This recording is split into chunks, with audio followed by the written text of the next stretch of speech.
this day on, I own my father's gun.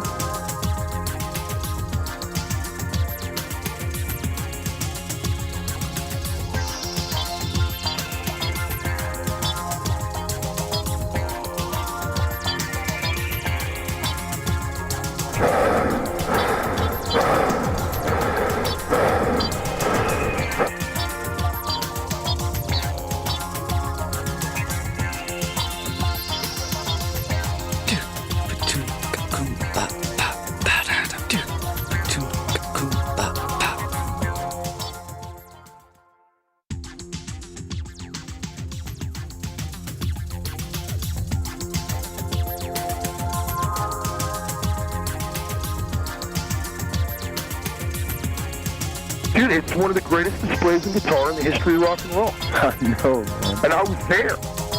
I didn't dose that night, but a lot of my friends were on acid that night. Oh, I was flipping. I was flipping on doses. Yeah. I was out of control on acid.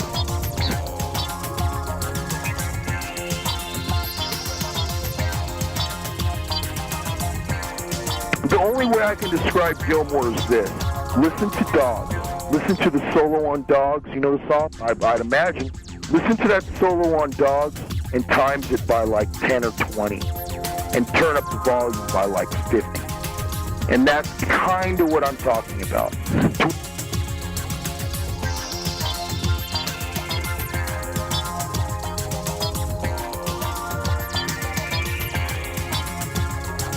I've got 2 tickets to paradise. Hear that? Yes, chef. There's not a soggy patch on there. That's all the way round, okay?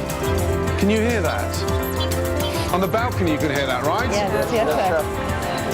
And it's intact. Right in front of your very eyes, I have a wedge Oh, thank God. of a beautiful apple pie. And the flavour? The flavour's a...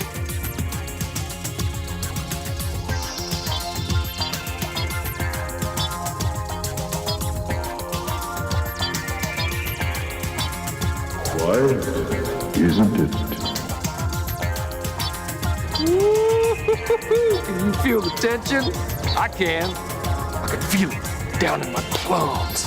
We're getting a nice bluish hue. Getting ready to take them to the farmer's market. We did it. We saw it. We made it.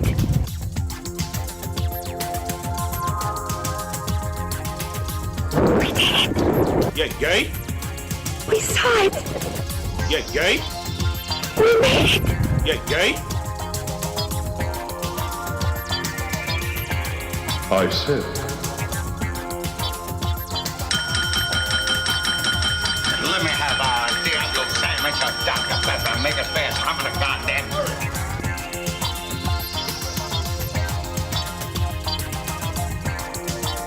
This is a serious message.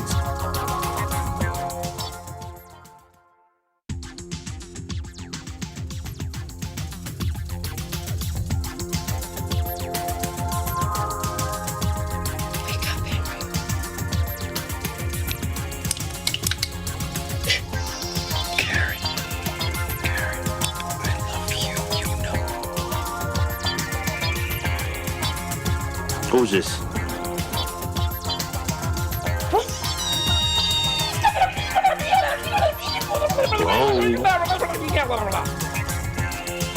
Hello? Who's this?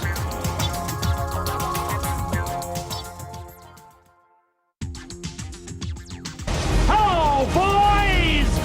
I'm back!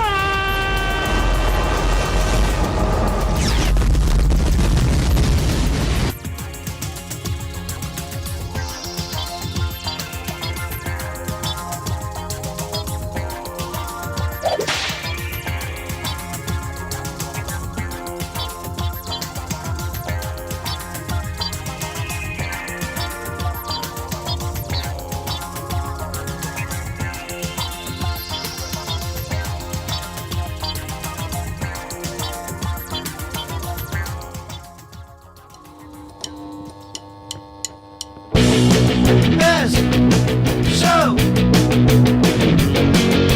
Keep on laughing with the radio on Tuesday night, when all the other days have got you down. You'll feel alright, you'll feel alright. Over on the best show. Over on the best show. Best show.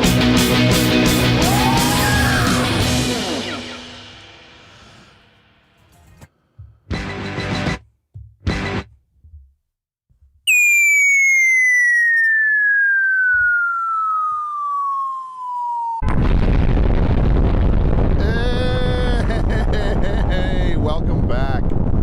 It's the best show. Here we are on a Tuesday night / afternoon, and I am the host of the show, and we are having a good time already. Are we having a good time already? How's it going, everybody? We having fun out there?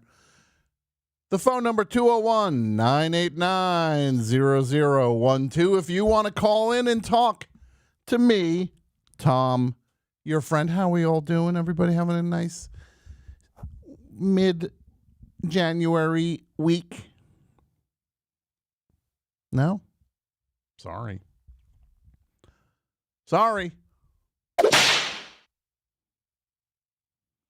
The topic tonight is crap that you love. You know what we're talking about.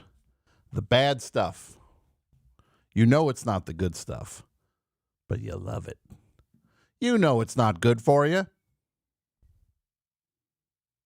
Might be bad for you. You know that. But you still love it. 201-989-0012. I want to hear all of your answers for what is the crap that you love. Give a call, won't you? What do we got going on tonight? Let's think. We are, later in the show, our friend Andrew Sandoval is going to come by and talk about his new book, all about the kinks. Get ready for this book. This one's as we call a whopper. Big book.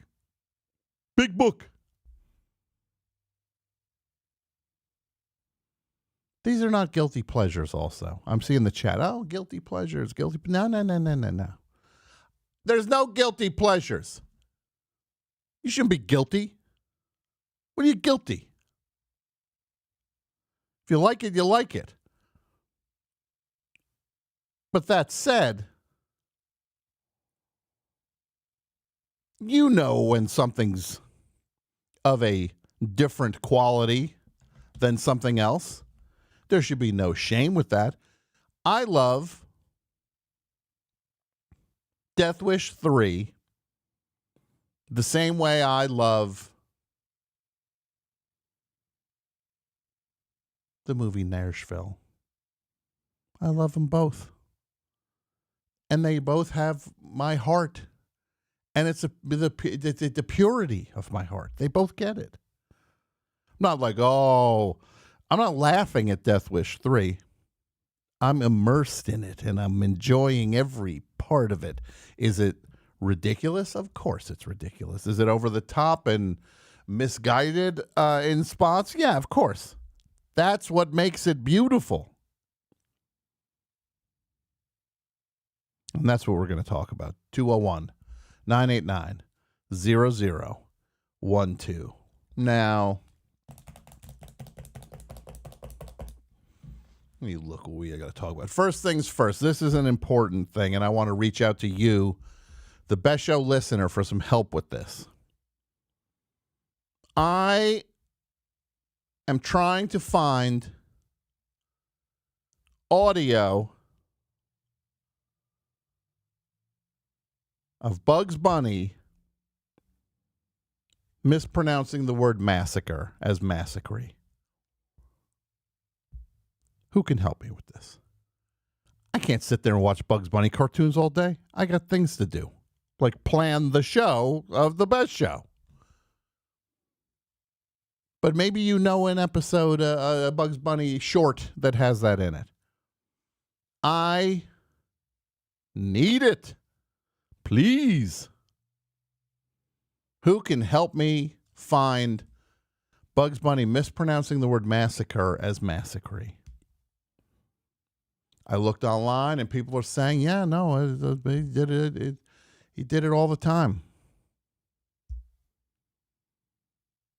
Oh, I'm not looking for the chat's help, you worm. I've seen now he wants the chat's help. First of all, the chat exists because I allow the chat to exist, number one. Get your head straight on that one. Secondly,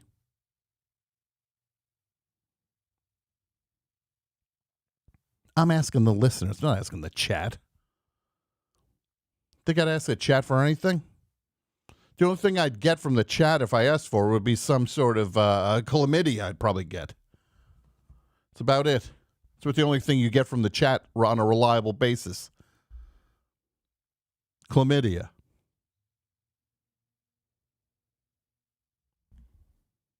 Not even the good chlamydia.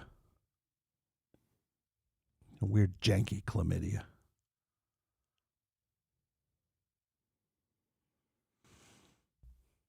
Bugs Bunny said massacre instead of the word he pronounced the word massacre as massacre.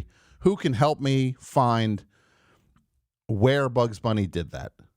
And I want you to talk to your friends if they know. I want you to talk to your pastor, maybe. Your pastor can bring it up at Mass, Sunday Mass. And I'm looking for the pastor, the funny priest.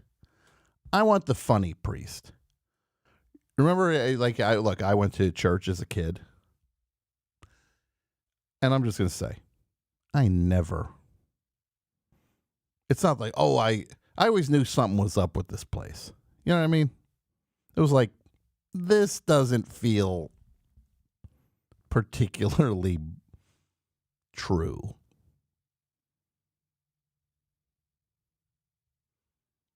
But then there would be, on Sunday. Like my family would go 3-4 times a year to church.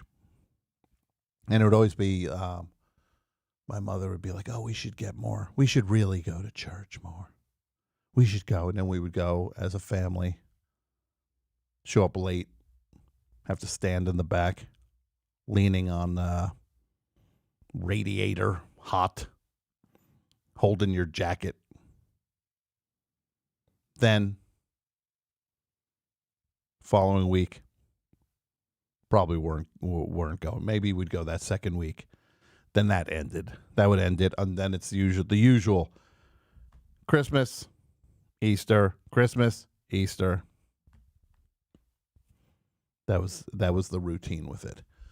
But then there was always like, there's the funny priest.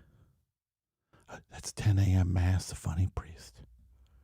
And you go, this guy wasn't funny. He just wasn't 100. That's like literally, that's what constituted funny, was that this person wasn't ancient. As old as Methuselah, right? Is that how old Methuselah's old? Yeah. So that's what it would be. Methuselah. You'd go to the church. This priest would maybe tell a funny thing about the football game, and funny is in quotes. Well, the Giants are going to be playing tonight, of course. Whatever.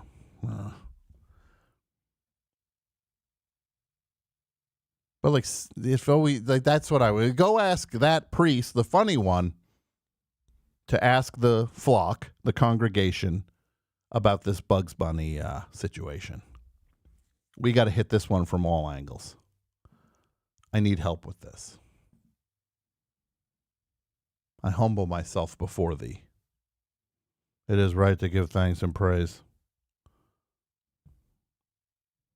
Body of Christ.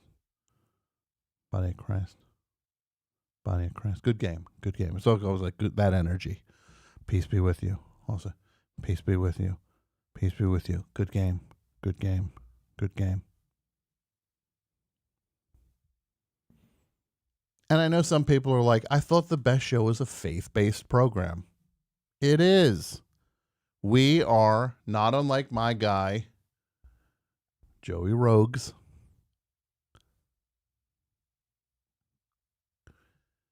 secretly Christian show.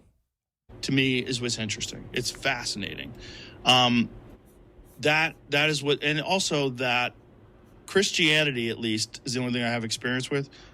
It works. Like the people that are Christians that go to this church that I go to, that I meet, that are Christian, they are the nicest fucking people you will ever meet. Nice language. They're really kind, and they are even more nice at a church. When you leave a church parking lot, everybody lets you go in front of them. Aww. Everybody's like, there's no one honking in the church parking lot. Yeah. It's well, that proves it works. No, that proves it, that everybody didn't honk at each other. They didn't honk at the rich guy who's famous. They realize him and his security team are coming through. And they didn't honk. Well, that proves that it works. You can't poke any holes in Christianity.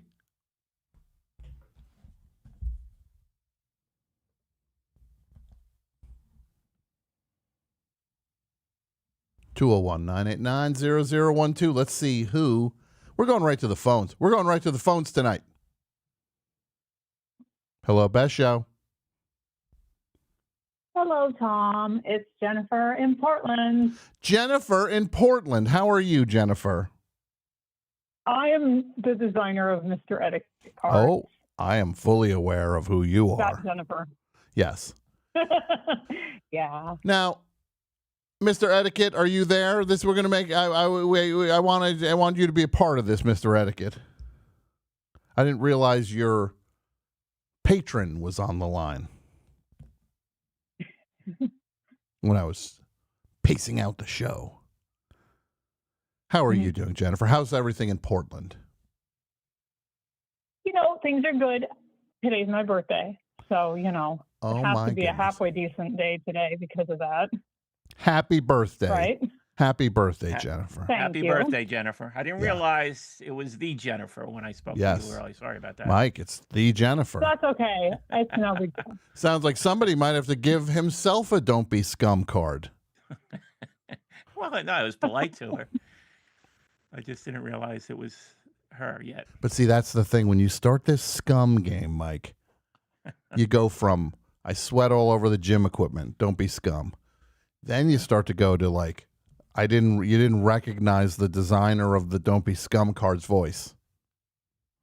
The scum game gets more and more persnickety. Jennifer, what are you doing for your birthday? My husband's taking me out to dinner tonight, and our 11-year-old will tag along with us. Where are you going? Yeah, we're going to a very retro steakhouse here in Portland that's been around for like 50 or 60 years, I think. Okay. And the cool thing is their menus are shaped like a steak, like they're cut out, die cut like in the shape of a steak, and it's fun. It's old school. It's not super fancy, but I like it. Amazing. And you're going to get what are you going to get? A big fat steak? No, I tend to go for the seafood options, but my husband will get a steak. Yeah. So Me too, it's a Jennifer. win-win. Were you going to get some salmon? No, probably some shrimp and some scallops. Ooh. Mm-hmm. You are, and then are you going to get, what are you going to get for dessert? Cheesecake, some steakhouse cheesecake. Well, this is one of those places where it comes with dessert and they have the spumoni ice cream. Okay. So that's what I'm going to get. And actually everybody in my family, that's their favorite. Okay. They break out the spumoni ice cream. Yep. That's the one we all get. Yeah. Mike, any wishes you want to send to Jennifer?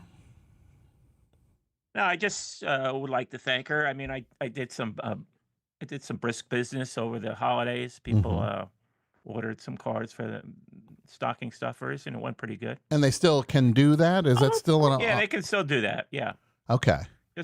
Just go to the Mike's Mysterious Book Club, say you want the cards, and 6 cards for $10.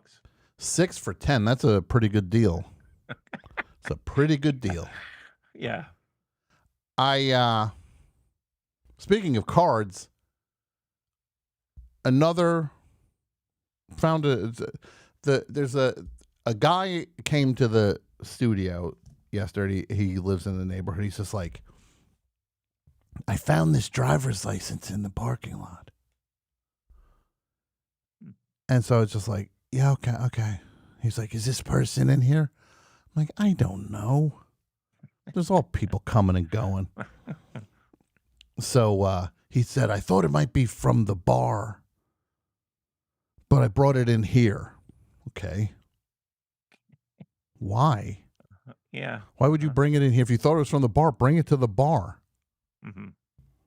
Which parking lot? I mean, Mike, studio has its own parking lot. With this guy, I don't know. Mm-hmm. Okay. Getting a bad vibe? Bad vibe.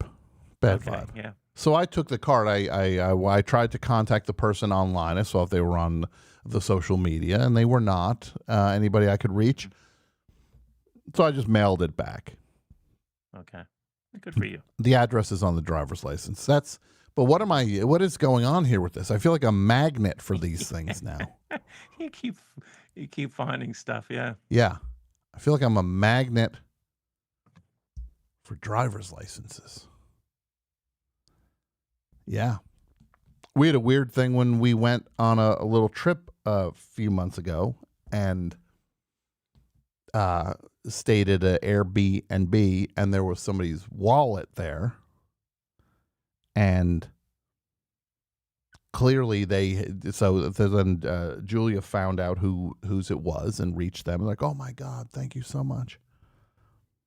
Then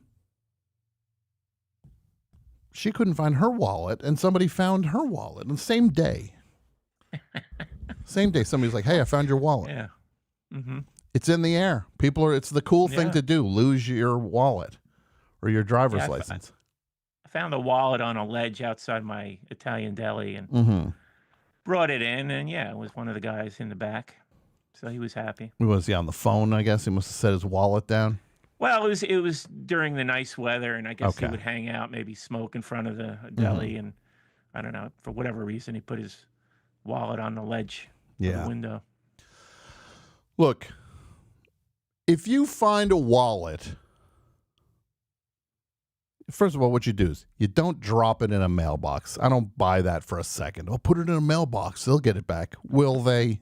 Really? They'll get it back. And don't hand it to a cop. Give it to the police. Oh, yeah, I'm sure they'll get right on it. They'll be, this is a top priority. All hands on deck.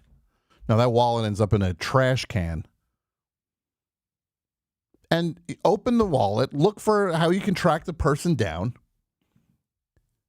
And then, whatever you do, you don't shave off. There's no tip. If I'm going to do this, I think this 20 will suffice.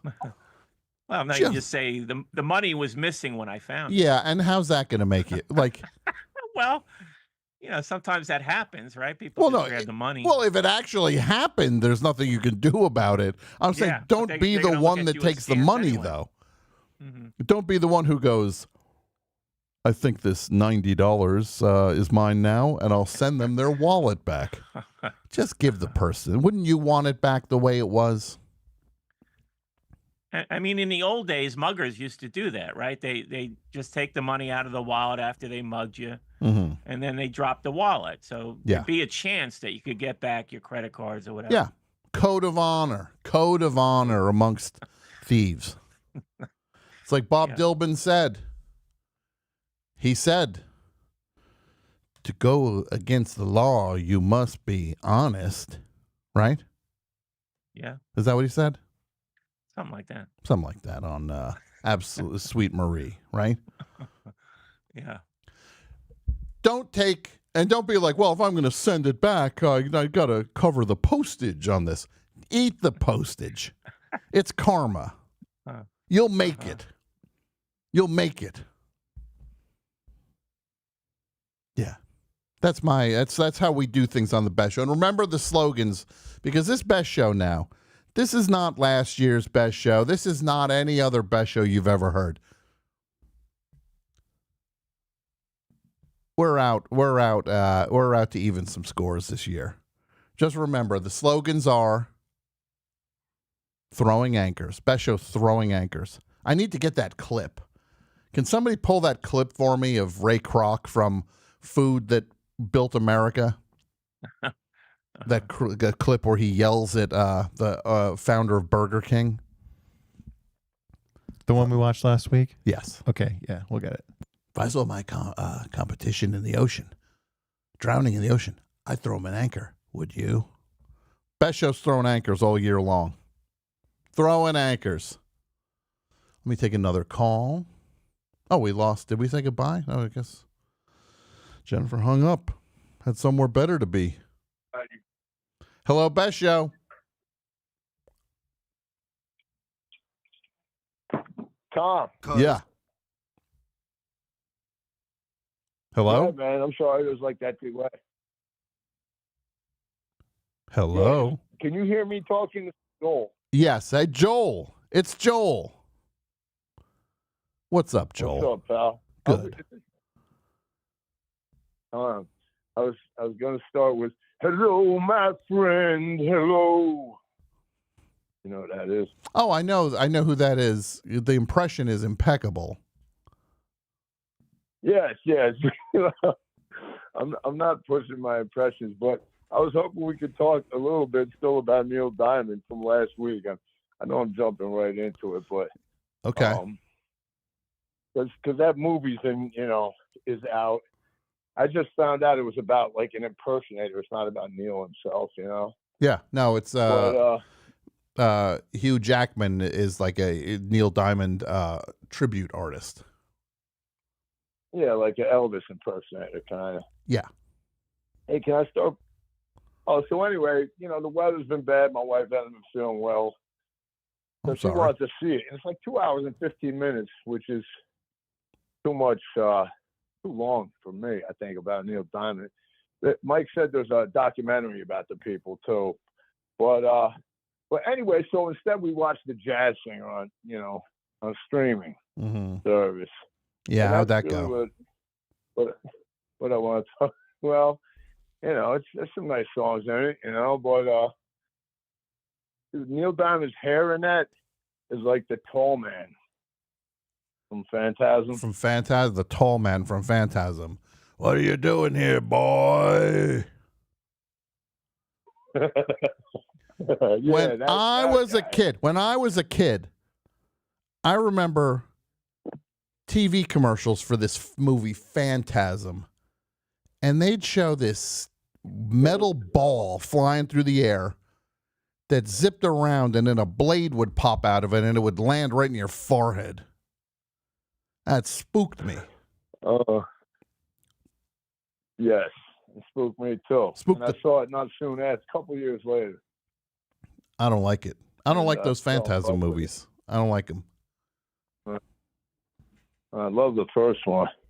But that was the style back then. Cops, teachers, they all had that kind of like crappy long hair, Yeah. Even judges. Like LBJ, when LBJ in the 70s had that greasy hair. Guy was former president. He's got this greasy hair.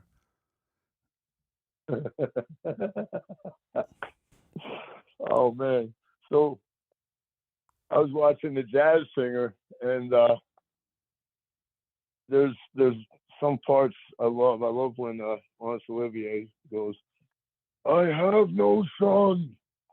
That's like a cliche. I don't know if he's the first one to ever say it, but I've actually witnessed someone say that, like, not ironically, like, yeah, totally meaning it, I'm pretty sure other people have said "I have no son" before Laurence Olivier said it in 1980.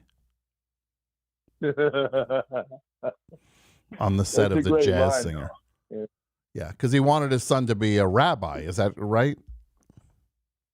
A cantor. Well, he said it when he found out that he was sleeping with, living in sin with a Gentile chick. But I'm not gonna go into the whole movie. But there's another part that I love when you could tell Neil's really not a good actor. Like, he's great in that movie, but he's pretty much playing himself, like this sincere, nice guy. But there's a part where he's like being a jerk to his band. I don't know if you remember that part. Like, things are going rough in his life. Like, his father just like disowned him, and he's in the studio with it, and he's being like a jerk to his backup singers. He's like, "What happened to the groove? You're gonna make me look bad." He might say "God damn it" or something, but he's like being a jerk, and you're not believing it. Oh, it's so funny to me. But look, and one last look. First of all, jazz singer. I have no idea how you went from, hey, let's maybe watch the new Neil Diamond movie.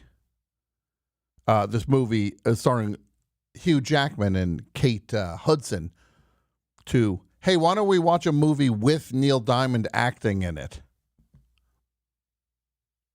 It's not a far jump. It's my wife just said it's a left turn. It's a left turn.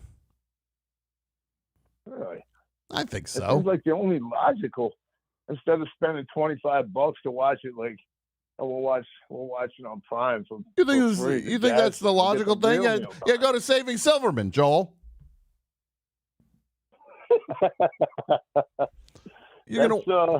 Hold on now.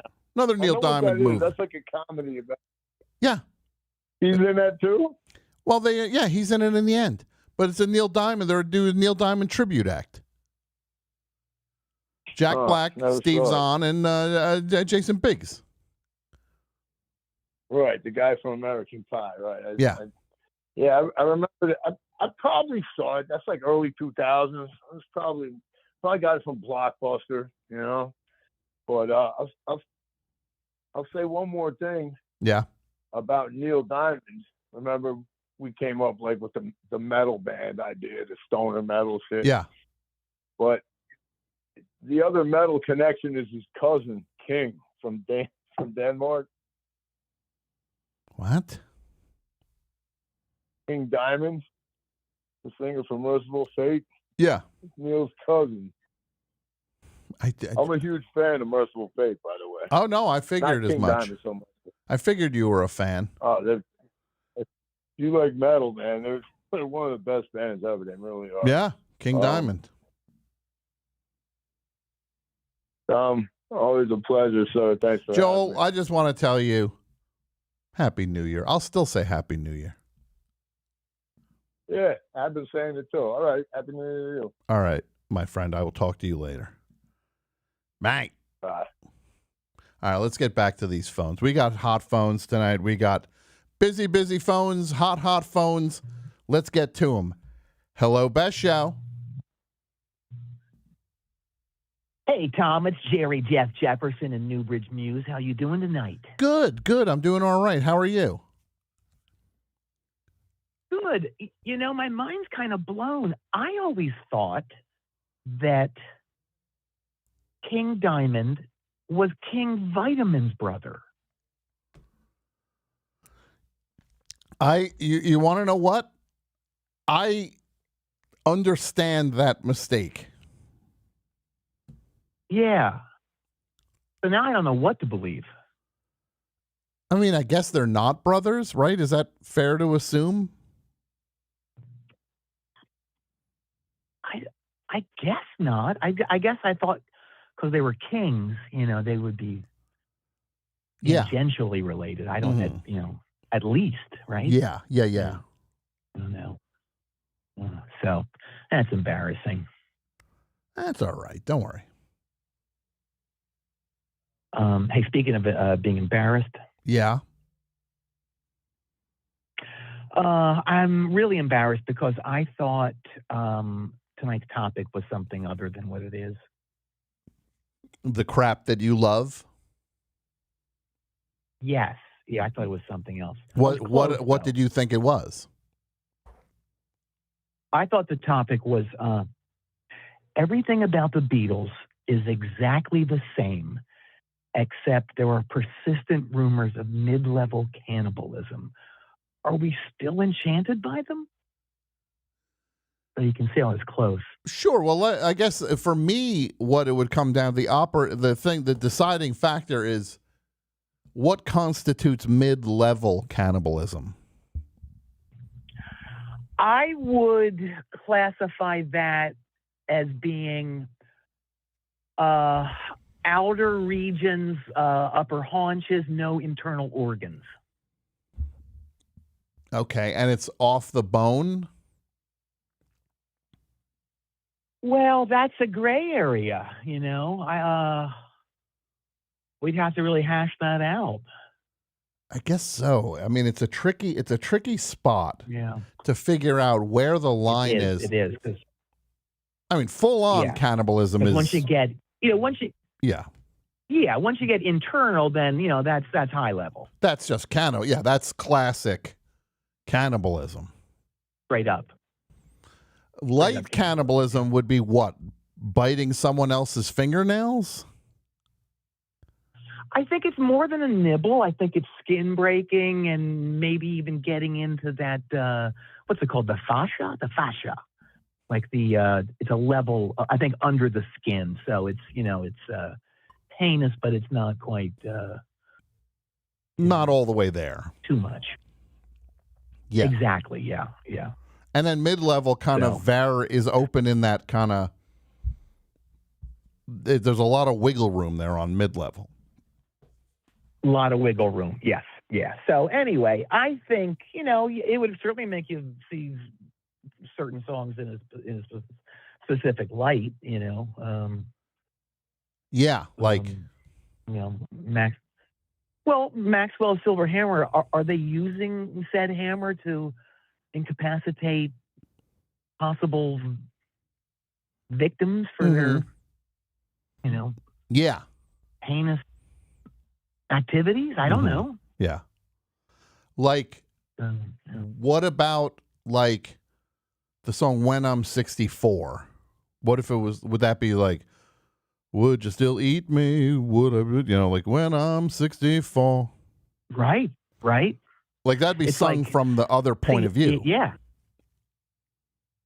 Yeah.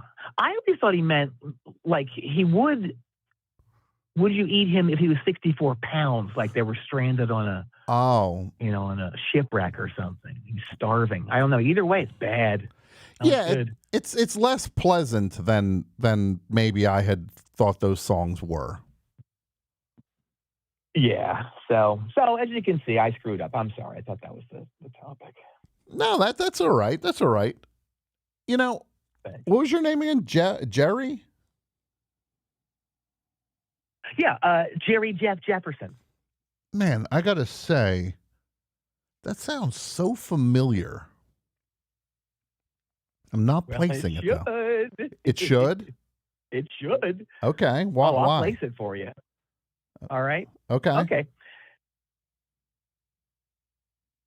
If your car is making an horrific noise, listen to me now, girls and boys.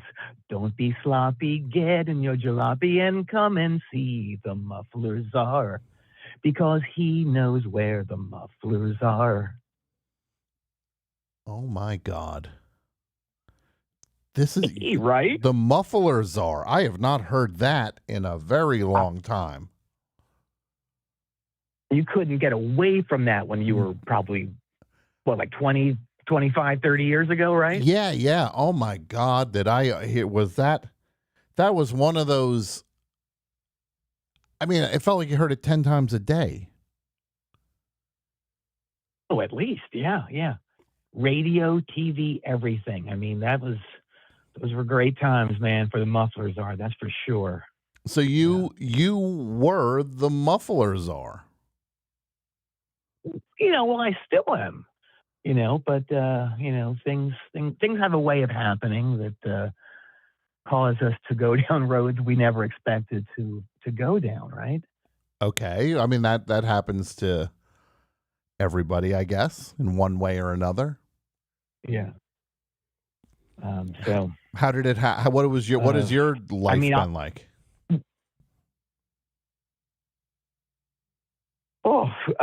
Well, got 9 hours. All right, I'll nutshell this for you, okay? So,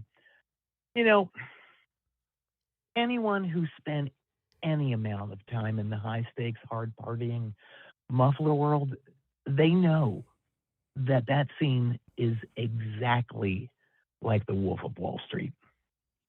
Really? Oh, it's insane. Yeah.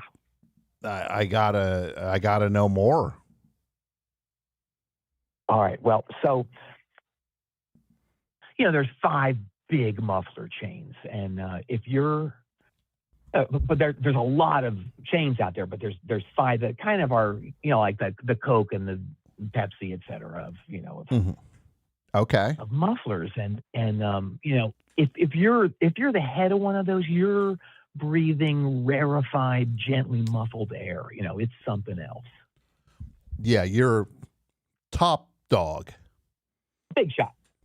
Yeah. So back then, the big 5 were, in terms of chains, Muffler Village, of course, Muffler Town, Muffler Prince, Muffler King, and yours truly with Muffler Czar.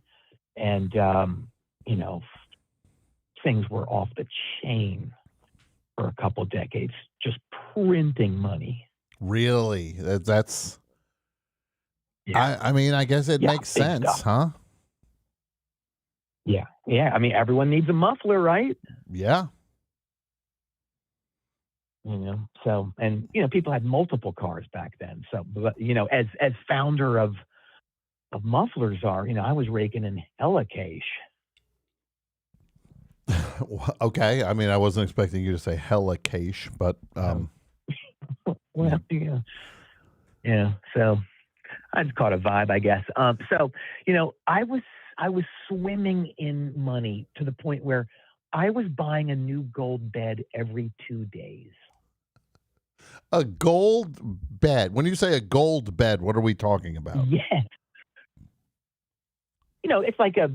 It's everything's gold. The frame, I was buying new frames every day. So the frame was gold. All the stitching and everything, the coverings was gold.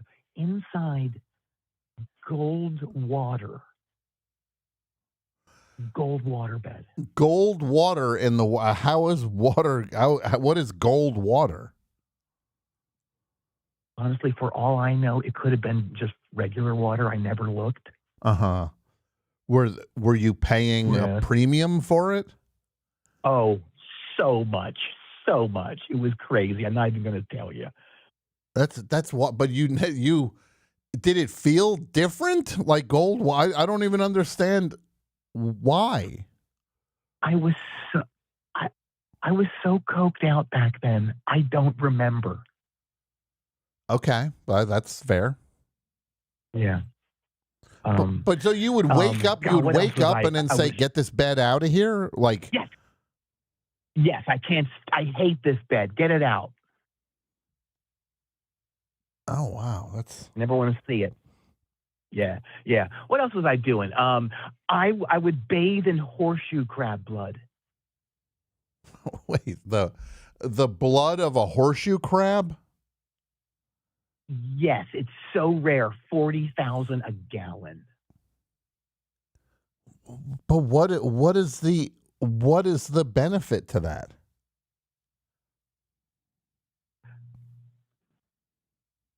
I can tell people that I bathe in horseshoe crab blood. Pretty impressive. Well, I mean, it's. I feel like you're trying to harsh me. I don't like it. No. I'm just trying to, Jerry. I'm trying to get to the. I mean, I'm trying to understand some of this stuff. I'm painting a picture for you of how of how we rode 25, 30 years ago. Oh, my favorite giant expenditure. Are you ready? Uh-huh. I paid massive coin to Sunvolt and Wilco to play my 50th birthday party just to see what would happen. Oh, okay, because they were different camps after Uncle Tupelo. Yeah, right? Mm-hmm. What happened? Honestly, it was a giant disappointment. Oh, okay. Nothing really went down. Yeah. No, both bands got along great, and they even jammed at the end of the night on this Uncle Tupelo song called Graveyard Shift. Okay. Oh, so Yeah, I mean, look, that's a positive thing then, right? That's positive at least. Yeah. Yeah, no drama at all. I mean, except for when I did a massive line of executive strength Krell, and I accidentally drove my Harley into Nels Klein's guitar station. What, how did you describe executive level? Yeah. You know how Keith Richards, the reason he stayed alive this whole time is because he only did pharmaceutical grade drugs, right? That's basically what I do. Okay. That's what you did. Yeah, I got it from Merck. Yeah. Or I did, yeah. Sure. Can't afford that anymore. But oh my God. So Tom, after I plowed into his amps and his guitars, oh my God. Yeah. What happened?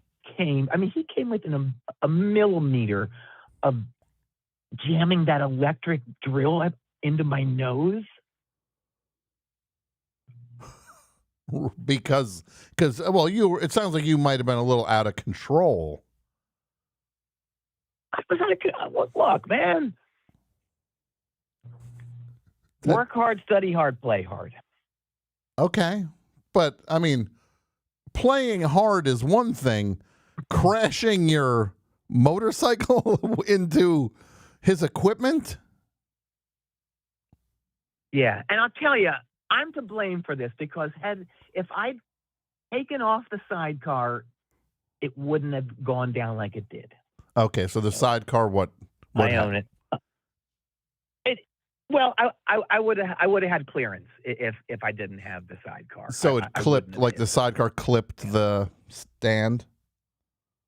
Well, it more than that. It smashed into it. So okay. And then I somehow I backed up over it, which was worse. Yeah. So anyway, I had a lot of kind of mishaps like that, and I started to get a little bit of a rep, amongst the top 5 CEOs, and so, I'll say this. If Big Muffler, the organization above us, if they think you're a liability, yeah, you're out. Wow, so it's a pretty tight operation, huh? Yeah, and once they found out, I had some less than savory, enterprises going on, they were quick to get rid of me. Okay, and what I mean, can you tell me what you're talking about with that? All right, in a nutshell, I was being blackmailed by 2 people for something I don't want to get into, but I was blackmailing 2 other people who were really bad at the same time. So it all should have canceled each other out, but Big Muffler, they dropped a dime on me to Officer Harrop, so that's how I went down. So you were blackmailing while being blackmailed. Yes. So I mean that evens it up, right? Shouldn't it? Well, I mean, I guess I see how you think they would cancel each other out, but I think it just maybe makes it worse. Oh, okay. Yeah, that's what they said. So, how did that all shake out?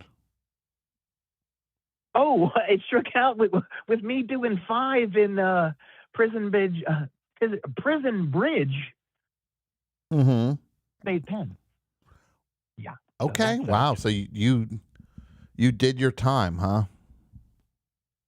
I did. Yeah, and this is the one kind of silver lining. They're doing an episode of Law and Order based on me. Isn't that crazy? Oh, that's cool. What? You have any details on it? Well, I can't say a lot. I met with a couple Law and Order writers recently. Did you know that Dick Wolf is a real person? Yeah, no, I assumed he was a real person. Why would he not be a real person?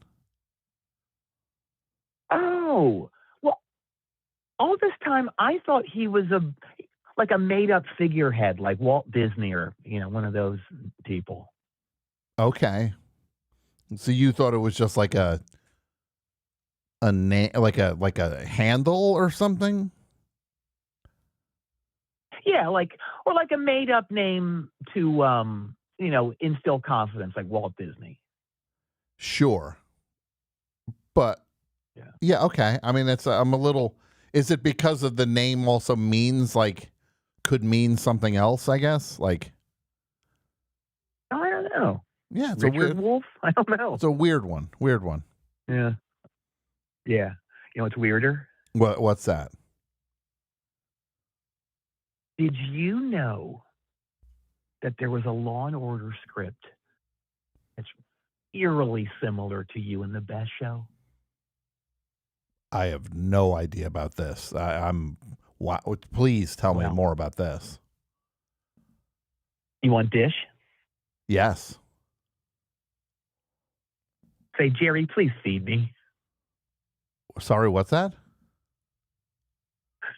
Say, Jerry, please feed me. Oh, I'm not saying that. All right, fair enough. No one ever wants to say it. All right, so one of the writers told me about this script. Uh-huh. Okay. Yeah. And it was about this podcast. It was about this podcaster, and his name was Tom Shrapnel, right? Yeah. So anyway, this Tom Shrapnel, he's got a flagrant grip on his legion of what's the word, sycophantic listeners, and these listeners call themselves Shrapnel sickos, just the lowest of the low, right? Mm-hmm. So, these miscreants, they're like those unhinged, violent punk rockers who terrorized poor Charles Bronson in that film Death Wish 3. Remember that movie? Oh, yeah. Oh, no, absolutely. Death Wish 3. What's that great line? Oh, I love that line in it. It's like, I think it happens when Charles Bronson's about to shoot the punks. Mm-hmm. And then what happens is a gun jam or something? Oh, it's a scene. I know which scene you're talking about. It's not Bronson. It's there's a guy named Bennett who owns a cab company in this neighborhood. Okay. Played by Martin Balsam. Okay. And right, yes. And he is getting attacked by the hoodlums of the neighborhood. Right. So then he goes into his armoire and pulls out an old school machine gun, from the war that he had. Yes, right. Like a howitzer or something. Yeah, and then he takes it out on the fire escape as if he's going to start to mow down the gang. He's out on the fire escape, and then you see he's trying to get the machine gun going, and you hear one of the people down on the street yelling. They yell, "It's not working! Kill the MFer!" Love that line. It's a great line. Yeah, I do too. I love it. And then they run up the fire escape and then just push him off the fire escape. Oh, that sucks. He lives though.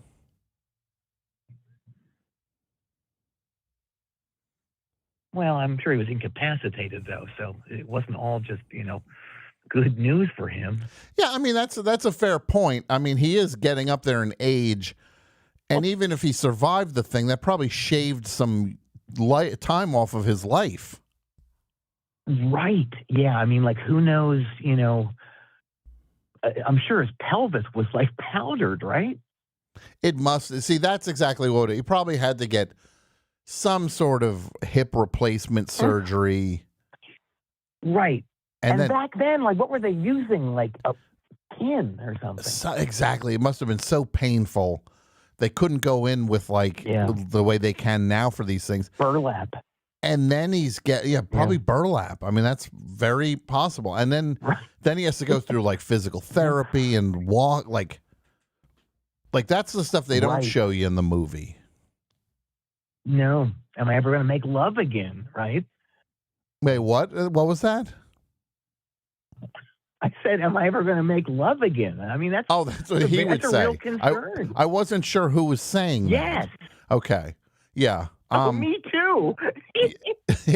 Yeah, Bennett would have to be like, is my love life over because of this? Because those hoodlums pushed me off the fire escape. Yes.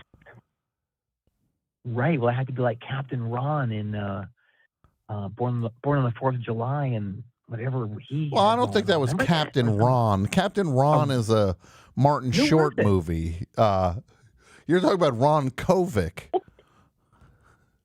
That's not Captain Ron. You thought Captain Ron was in the movie Born on the, like Kurt Russell's character from Captain Ron was in Born on the 4th of July? I thought Captain Ron got the lascivious lap dance. That's a. Well, No, Captain Ron is Kurt Russell in that Overboard. Ron, was it called Ron Overboard? What is it? Well, now you're bringing a third movie into it. Overboard. Okay. We got to get now. I'm actually getting confused now. There's a movie. Go ahead. Yes. Where are you right now in this conversation? Because I'd like to steer it back to the script I was describing. Please, that's what I wanted to hear, and you wanted me to say "feed me" or whatever you did. Maybe I should have just said that. I would have gotten the answer to that already, instead of this Captain Ron Overboard. Feels like a year ago, doesn't it? It really feels like it was a year ago we talked about that. It does. Like a full year has passed. So, right? Yeah. This Tom Shrapnel fellow, he can make his mindless followers do anything, and a lot of this is because he uses a very deep voice modulator when he's doing his podcast. So it's much deeper than his real voice, and it has a hypnotizing sort of thing that it does on his easily suggestible army of mindless monsters. So this is almost this sounds like it's got like a Halloween 3 element to it. It does, yeah. And one of these miscreants, he thinks Tom is talking directly to him when Tom complains about the service in a small New Jersey pizza place. Yeah. And so what does the guy do? He goes to that place and he sets fire to it and he spray paints, "Get off of my telephone" on the sidewalk in front. Oh, no. Eerily similar. Was this is an episode? This is a script or an actual episode of the show? Well, here's the thing. It never got made. Okay. Because there was this one scene. There was one scene that Dick Wolf said nobody in their right mind could possibly believe would ever happen. It was just too fantastical. Yeah. What was that?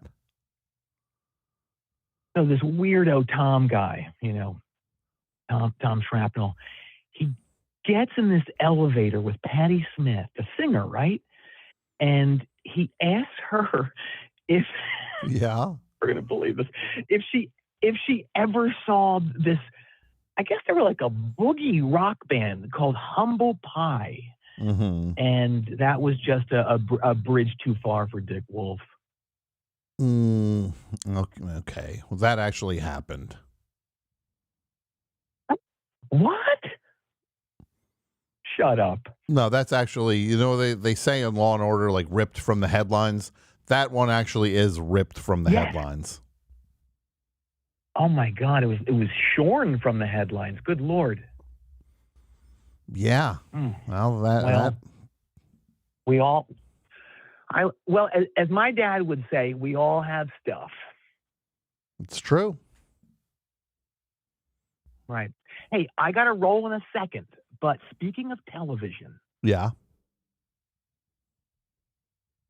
That show, The Bear, what is it about? It's about a guy in a restaurant, right? Like who makes sandwiches or something? Oh.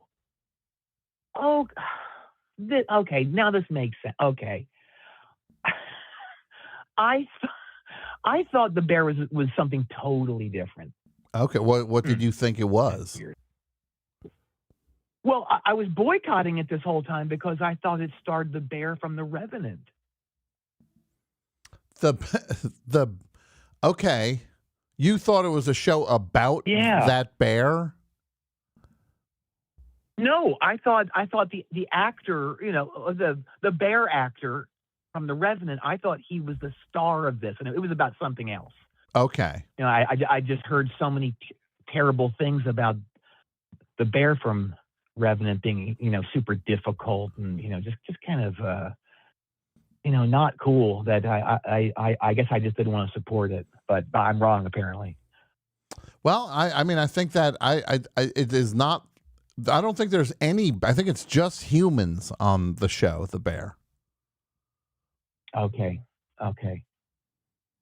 But man, I think about The Revenant Bear. It's interesting because, you know, like a lot of those actors, I think it was just too much too soon, right? You know, he did so well in you know, that was his first film, and he went straight to Weirdo Wood like they all do, and thought he was hot S hit. Yeah. And he was hot S hit. I mean, not since Babe has an animal so captivated filmgoers, right?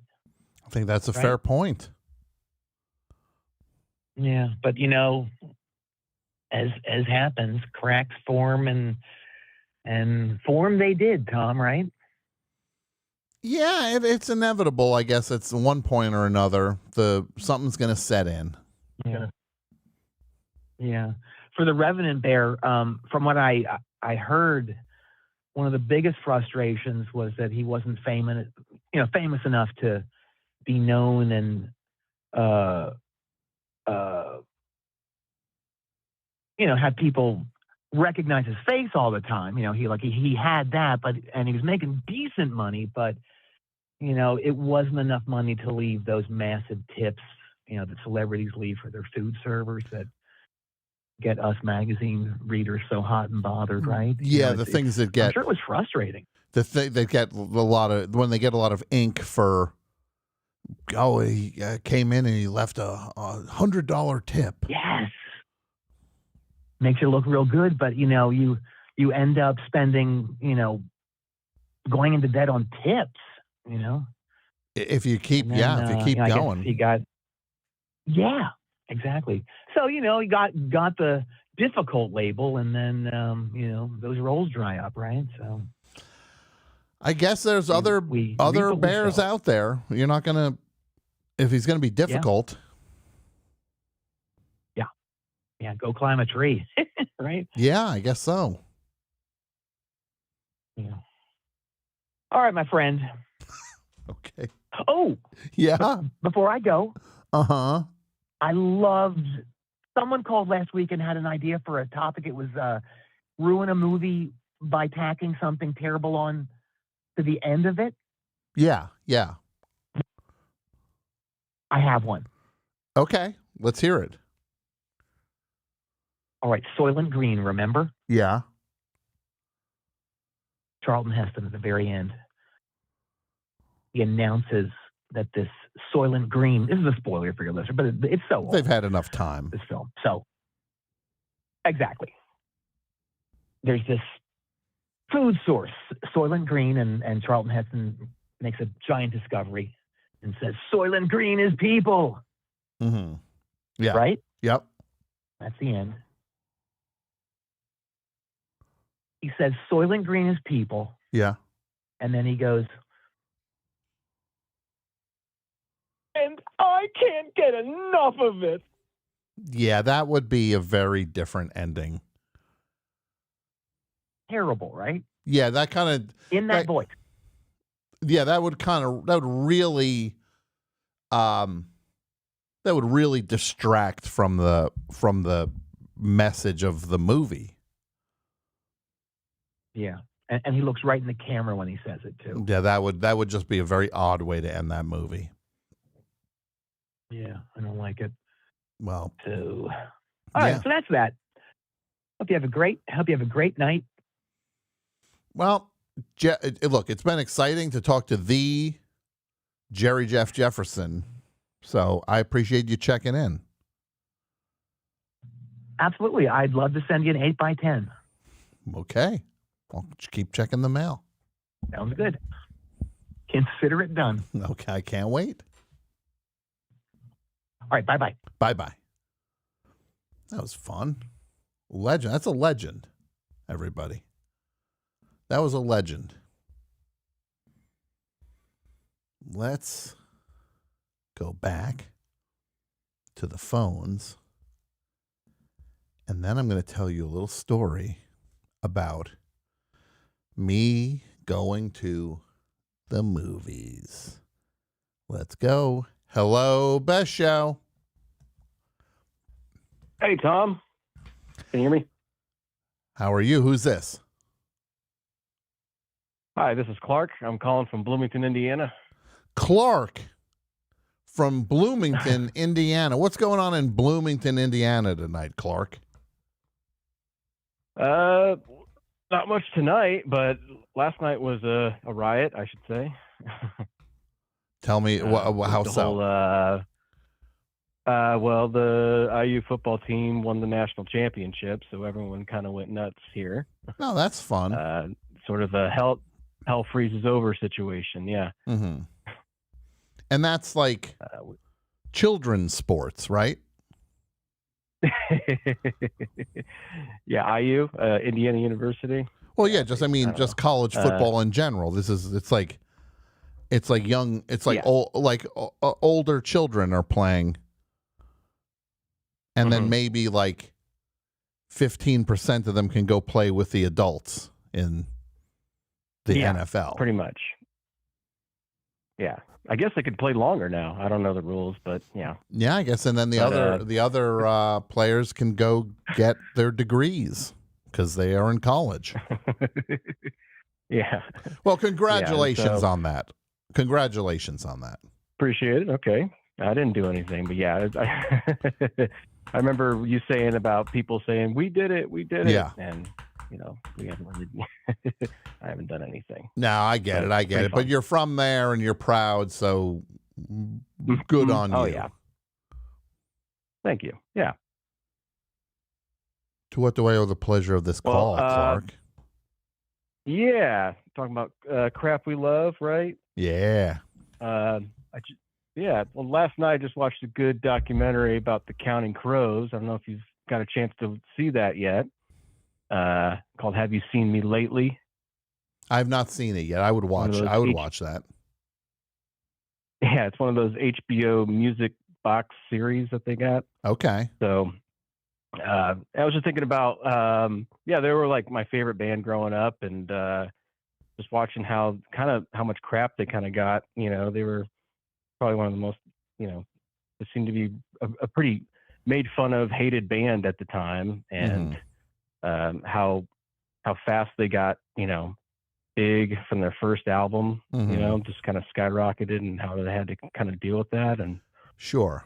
So Adam Duritz and yeah. So, but the thing is with them, the Counting Crows, you're saying they got a lot of crap, right? Mm-hmm. But they also made a lot of crap. Isn't that only fair?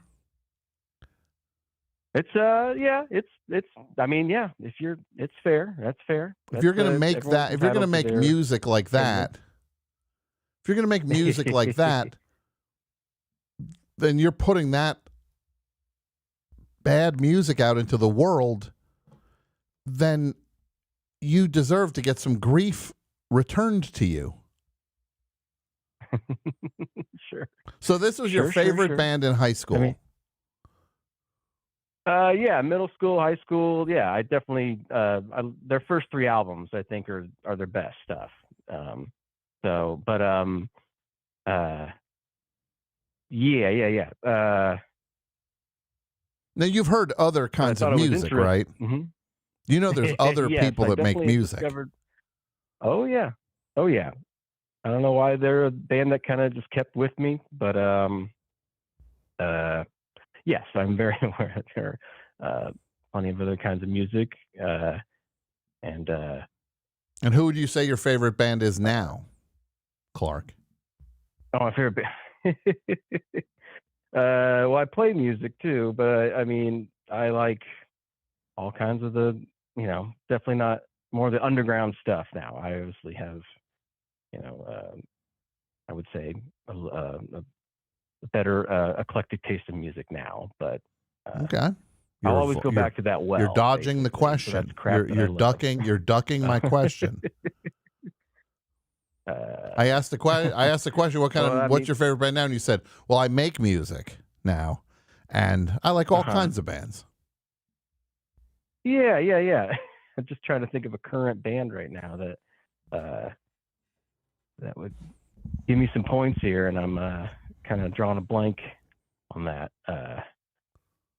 Like I was just listening to the MC5 earlier, so okay, there you look. Okay. That's an easy. Okay. But that's also funny too. Is that I think the band was also trying to make cool points in the documentary. Like the guitarist is talking about how he was, before he started the band or was in the band, he was all about Can and Captain Beefheart and trying to throw out these cool names, and yet they have 3 guitarists, by the way. I forgot about that. You sure he just didn't? 3 guitarists. You sure this guy didn't just name other bands in the section under the letter C that his band was in? Counting Crows, Captain Beefheart, Can. He just was probably naming other bands. Yeah. That he found in the I don't want to say the C C section because it's not a C like. Oh right. So the guy from Counting Crows wants everybody to know he's secretly a fan of Captain Beefheart.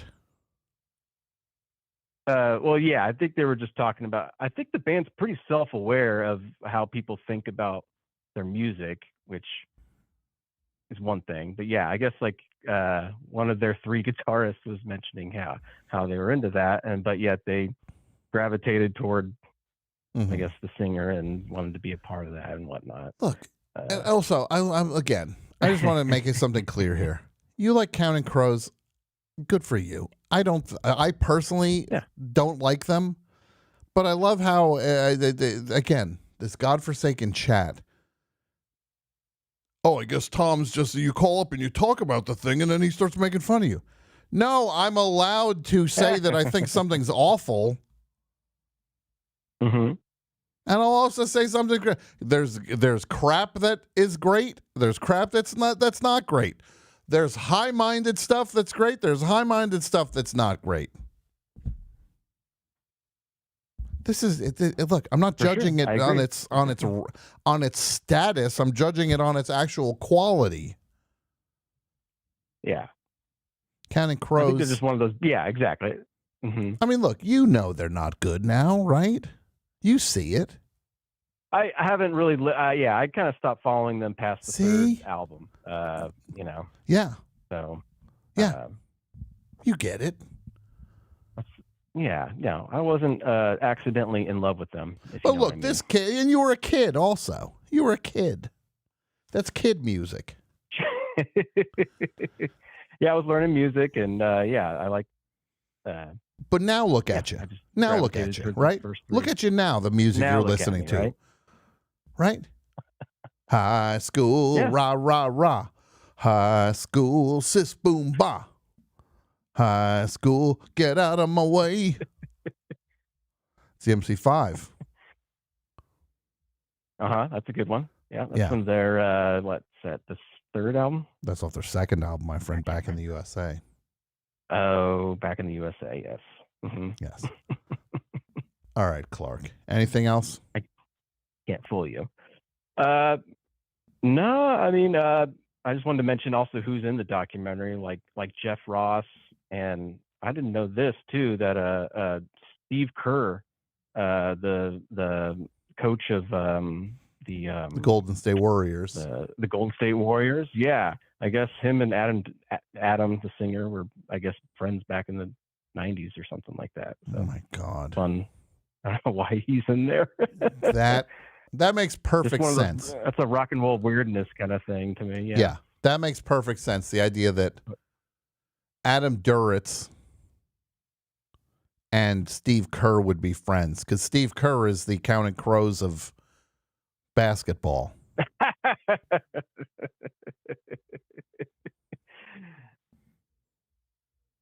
All right, my friend. You have a great night, Clark. All right. Well, yeah. Bye-bye. You I'm being told to go to the phones. Please get me off the screen. I cannot look at myself on the screen. For the love of Christ, I'm begging you to get me off the screen. Please.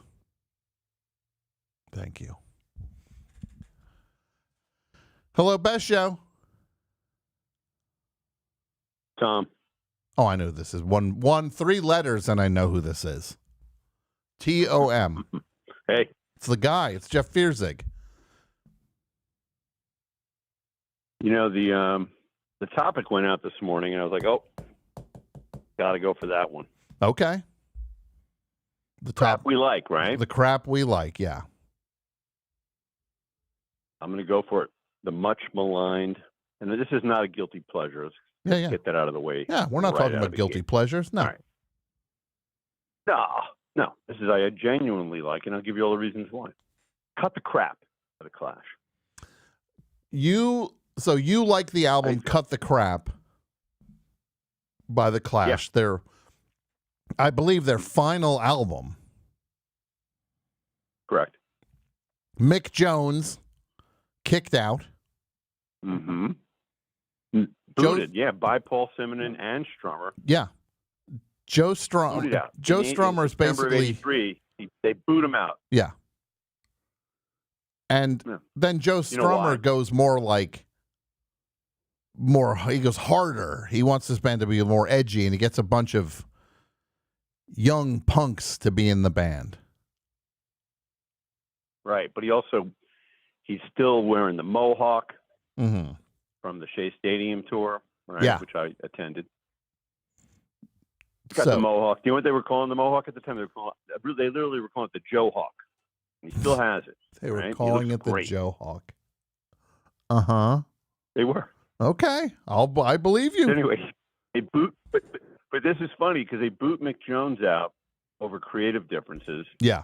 Because Mick Jones wants to go more experimental. Yeah. And have more fun, which of course becomes Big Audio Dynamite. So, right. But you're right. Joe is claiming they're going to stay harder and more punk, right? Yeah. And anyway, they boot him out. What does he do? He disappears to Paris, right? And he learns French. And he's reading the French newspaper. And he says, "Oh, look what's happening next week. There's a marathon." He goes, "I'm going to run that." Now the guy doesn't train. He borrows some running shorts. He might have borrowed the sneakers. Yeah. And he drinks, according to him, so this I guess was his training, 10 pints of beer the night before. Uh-huh. And there's photos of this. He's got the Joe Hawk. He looks great. He's got like a cool tank top, like not even a tank top. He's like cut off shirt sleeves, got running shorts. He looks great.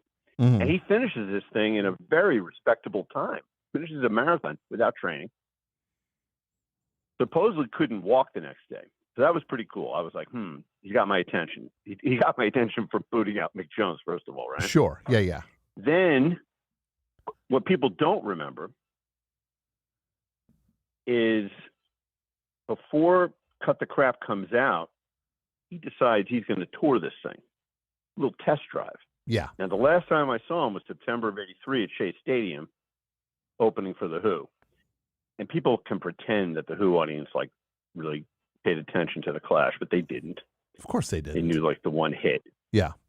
No, they so did. Yeah, but now they have like a film of it, and everybody pretends like that was some great show. Yeah. Believe me, it wasn't. But anyway, so WPRB Princeton, essentially the link, they do a commercial, and the Clash, they're still called the Clash. These new guys, right? And Paul Simonon. They're going to play Rider College, April 20th, 1984, Lawrenceville, New Jersey, 9 miles from Princeton. I hear this commercial. I'm like, I mean, what am I not going to go see the Clash in Lawrenceville? Yeah. When I'm 5 minutes away in Trenton, right? Oh yeah. What would you do? Would you go? Of course. Of course you'd go. Now, once again, we haven't heard this new material for Cut the Crap yet, but I'm kind of invested. I like all the Clash albums for different reasons. Anyway, I went. It's in a gymnasium. It's so tiny, and they played literally all the hits and a few great songs from the future Cut the Crap album, which is unfortunately, it's kind of like Surf's Up when it came out by the Beach Boys. It was just ahead of its time. Yeah. People didn't quite get it. People were holding a grudge because they booted out Mick Jones. And, if you do a little sleuthing, this is how you know it's good. You know how you know it's good? It's like Exile on Main Street must have like 5 bootlegs of the Exile on Main Street sessions. Sure. The alternate Exile on Main Street, the whole 9 yards. Yeah. That's how you know something's good. Yeah. You go on SoulSeek. You're going to find like 5 versions of the Cut the Crap sessions, the bootlegs. You can even get the busking tour. They go out acoustic busking. Can you believe this? Bootlegs of that too. These guys are playing subways. Wow. These guys are bringing it to the people. And they brought it to Rider College. I swear to God, it was like second row. Absolutely fantastic. But what was great? It was like almost like having three mohawks like right in front of you. Like everybody's like on a mohawk, right? It was like John Beauvoir of the Plasmatics, Yes. But there's 3. Yeah. So I've come to really appreciate the record, and people shit all over it. No, people hate it. People hate it. Because I'm looking at the chat and people are saying, singling out a weak album from a catalog is not of a great band is not. It's like this is not considered a weak album. This was considered a travesty and a betrayal of an album. Yeah. Now, what row were you in, Jeff, for the show at Rider College? Easily second or third row. All right. Mike? In a gymnasium. Yeah. I was going to chime in, Jeff. I was at that show as well. I was at that show as well. Oh, my God. Yeah. Really? I literally we didn't know each other at this point, unfortunately. Unfortunately. But I had a less less experience because I was literally like at the lip of the stage, and it was my first experience with my ears ringing. Did your ears ring after that show? Did my ears ring after that? My ears have been ringing almost my whole life, so I couldn't differentiate. Well, it was scary to me at the time. Thanks to Dinosaur Jr., by the way. Okay. Anyway. Well, all right. So, if I'm getting this straight, before you tell your thing about your ears ringing, Mike, what year are we talking about here? 85? No. 84 is before Cut the Crap comes out in 85. 84. It's like a test drive. So 1980, the year is 1984. I just want to picture this. The year is 1984, Rider College Gymnasium in New Jersey. Correct. probably at most April 20th. 20 feet apart are two of the most important people in my life were at the same show. Oh, my Lord. Didn't know each other yet. No. They were watching the same show. AP Mike, front row. Jeff Vierzig, second row. Yep. Yeah. Well, it was like absolutely. general admission, so you just sort of made your way. It wasn't like they Mike, had seats on the floor. This is still. You know, I pogoed into a guy that might have looked like Mike at that point. Did you pogo, Mike? You might have literally brushed. I pogoed. No, I was not. Well, sometimes when you're in a crowd, you don't have a choice, right? So, you're sort of just in it. So someone crashes into you. No, I didn't remember being jostled during the show. Mike, just say yes. Just say you by remember me. being jostled. I just remember the loudness. It was very loud. And I was within spitting distance. You know, Joe. You know, he would just, the spit would come out when he sang. When we pogo, we don't. Mike, when we pogo, let's get the lingo right. We don't spit. We gob. We gob. They gob, Okay, Mike. yeah. They I gob. forgot the gob. No, with Joe Strummer, it wasn't intentional. Joe Strummer wasn't intentional. He was just, shouting, and sometimes saliva came out. So what you mean to say, Mike, you could have looked one way and reached out and touched Joe Strummer. You could have turned the other way and touched future legendary director Jeff Vierzig. Yeah, amazing, right? These are formative moments. Yeah. That's wild. This is what Jersey was all about back then. This is what Jersey was about. That was it. That's right. This is on any given night this could have happened. This is just one great night.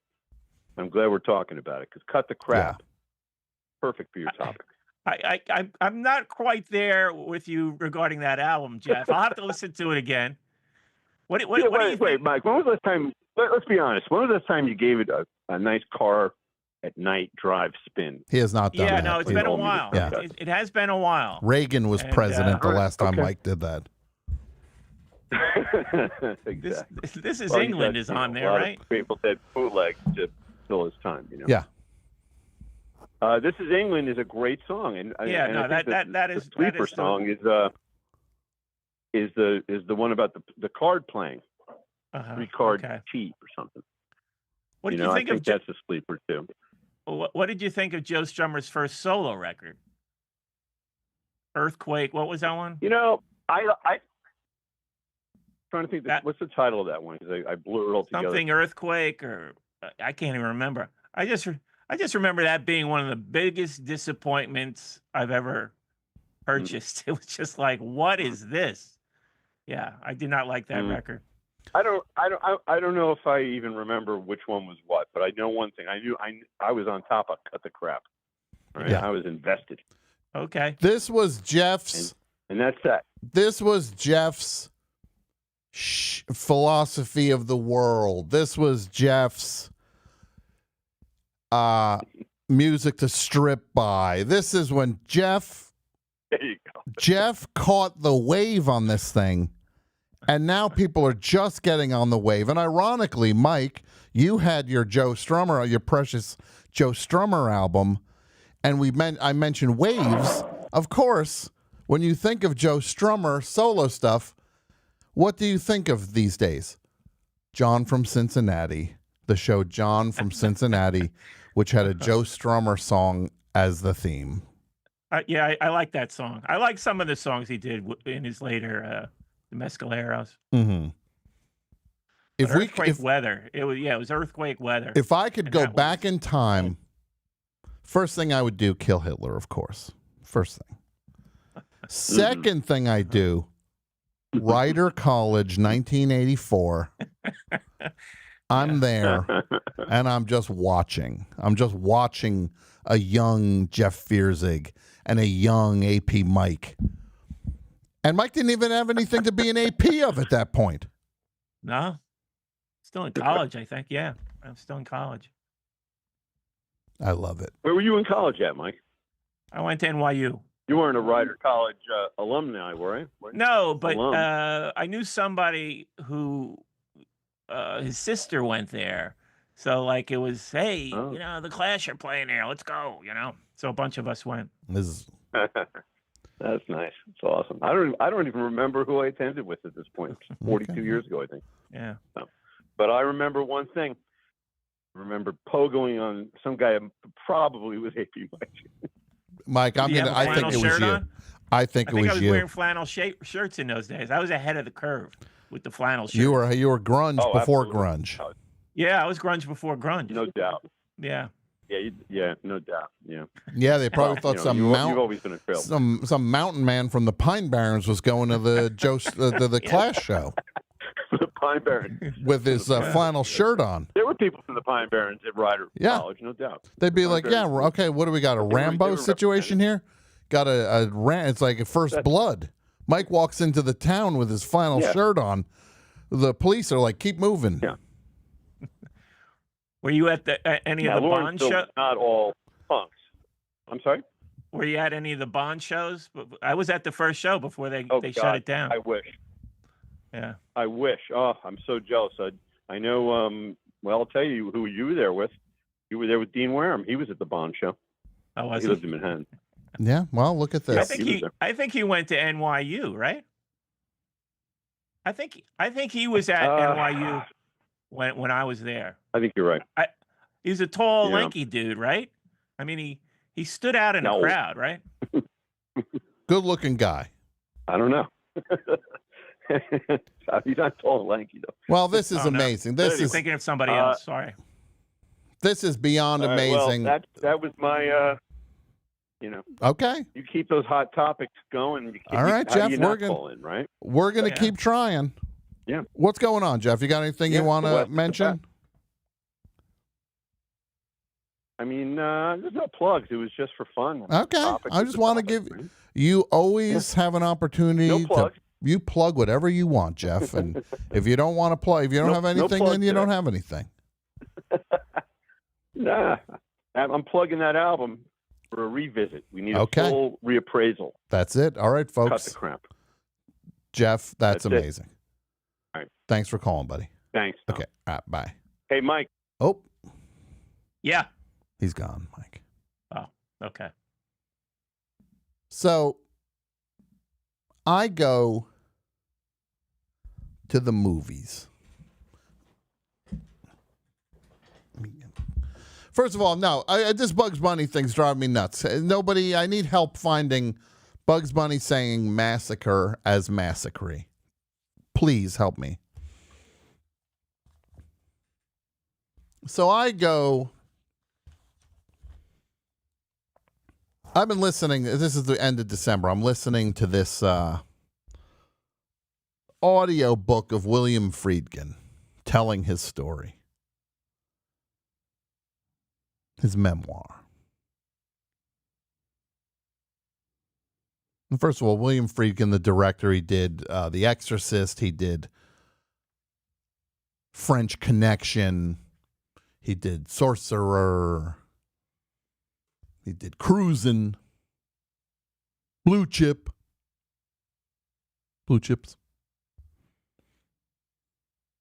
This guy wrote a memoir and read it. He passed away now, but he's reading this thing.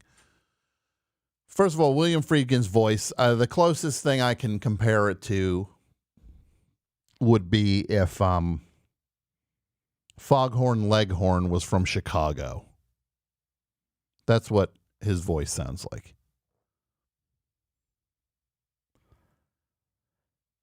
So I'm listening to this thing, and it's enjoyable. It's an enjoyable book. Does he kind of breeze past a few things? Yeah, he does. Does he lean into other things more than he needed to? Yeah. I didn't need 2 hours about him directing the Sonny and Cher movie as his first job. Sonny Bono's a genius. So,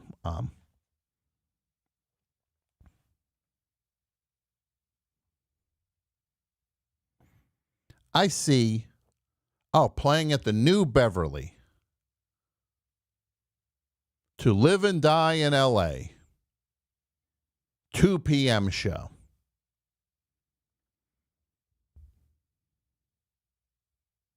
So I go and buy tickets, 2 tickets to Live and Die in L.A., please.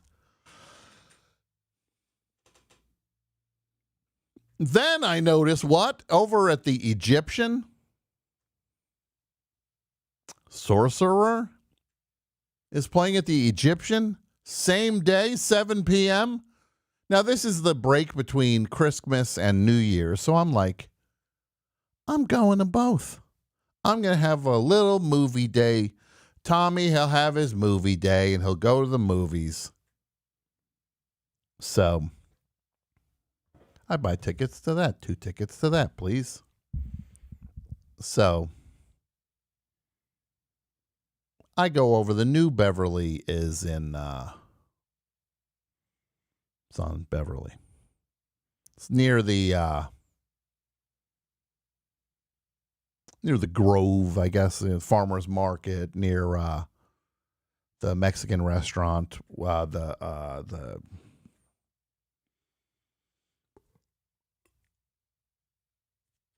El Coyote is what it's called.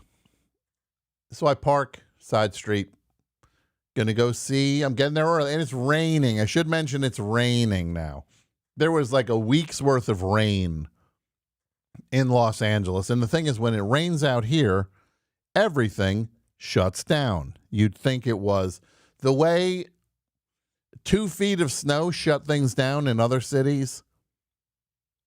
2 days of rain shut everything down in Los Angeles. Everybody drives terribly. It's a disaster. So I park. I'm going to eat something before the movie. There's a place a block away. I sit down in this place, order me food. And the table across from me is like a young woman in her 20s or 30s. Couple other people. And then this old guy. And I mean old. This guy was old. This guy was so old.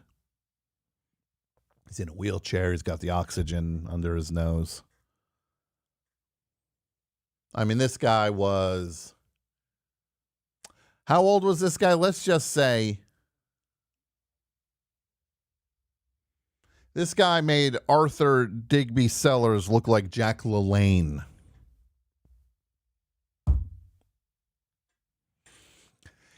He made Arthur Digby Sellers look like Jack LaLanne.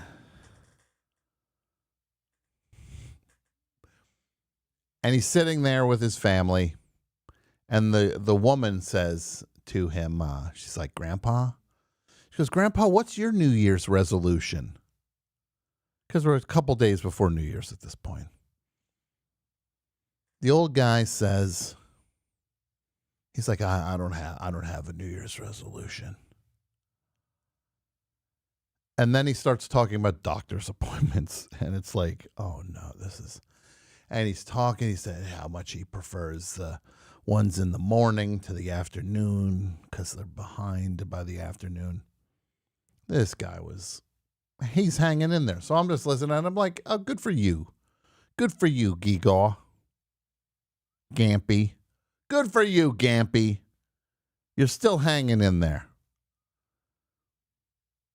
Then the young woman says, thank you for the car, Grandpa. So clearly Grandpa can't drive no more. Coughed up his car to his granddaughter. Very nice. That's nice to hear. They talk a little bit more, and then she says, Grandpa, where were you when they dropped the atomic bomb? Now I'm intrigued. Look, is it an odd question to hear out loud? Yeah, it is an odd one. But it's also, it's fair, it's interesting. She's showing interest in this guy's life. He gave her a car. Now she's coming up with a couple stories. Wants to know about where he was when the bomb was dropped. One time, now my grandmother on my father's side, awful person, just the worst. 'Cause, you know, my grandmother, she was, she was, she was coming up with a couple stories. Wants to know about where he was when the bomb was dropped. One time, now my grandmother on my father's side, awful person, awful person, just the worst. 'Cause, you know, my grandmother, she was, she was coming up with a couple stories. Wants to know about where he was when the bomb was dropped. One time, now my grandmother on my father's side, awful person, awful person, just the worst. just like a pile of melting vanilla ice cream. Just mean, not nice, thoughtless, pitted family members against each other. One time I was sitting with her and I decided I was reading this book about Charles Lindbergh. So then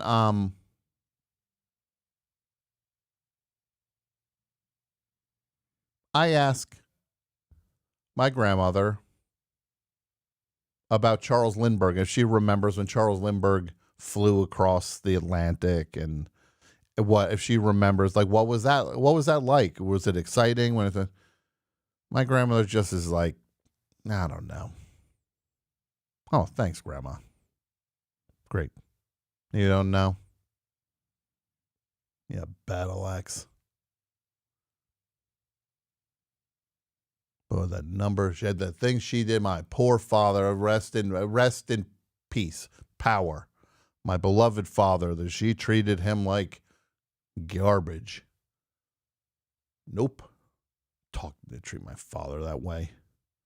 You old bat. Okay, enough of that. That's gotta stay on target here. So then, I'm trying to hear the answer. Where he was with the bomb when the bomb dropped. I can't hear it. He's talking too quietly.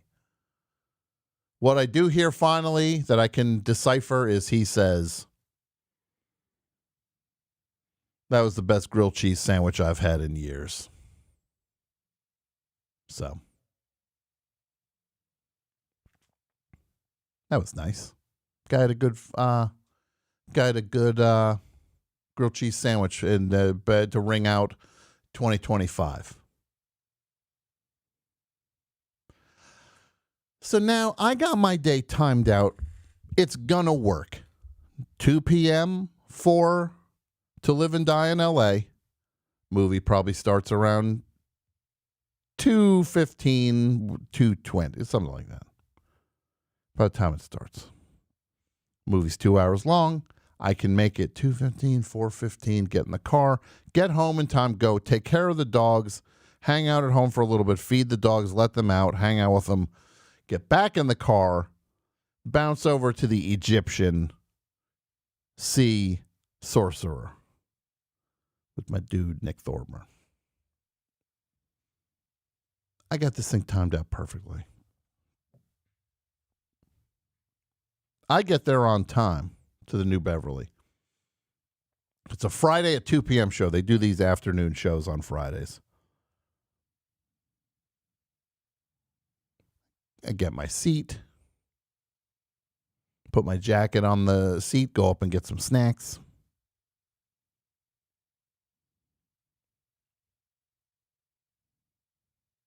Nobody gave me any candy. Nobody.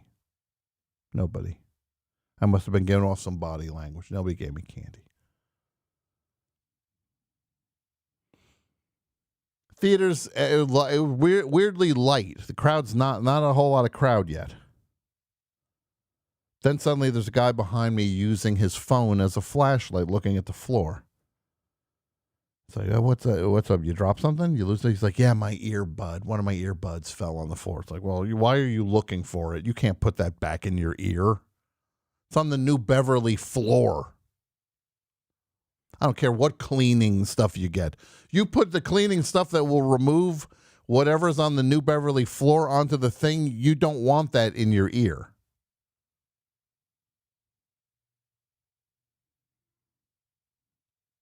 But nothing. It's all, I help him. I get my light out. We're looking for it. I couldn't find it. Eventually he found it. Now, again, I remind you, it's raining out. Movie's supposed to start at 2. Theater starts filling up now.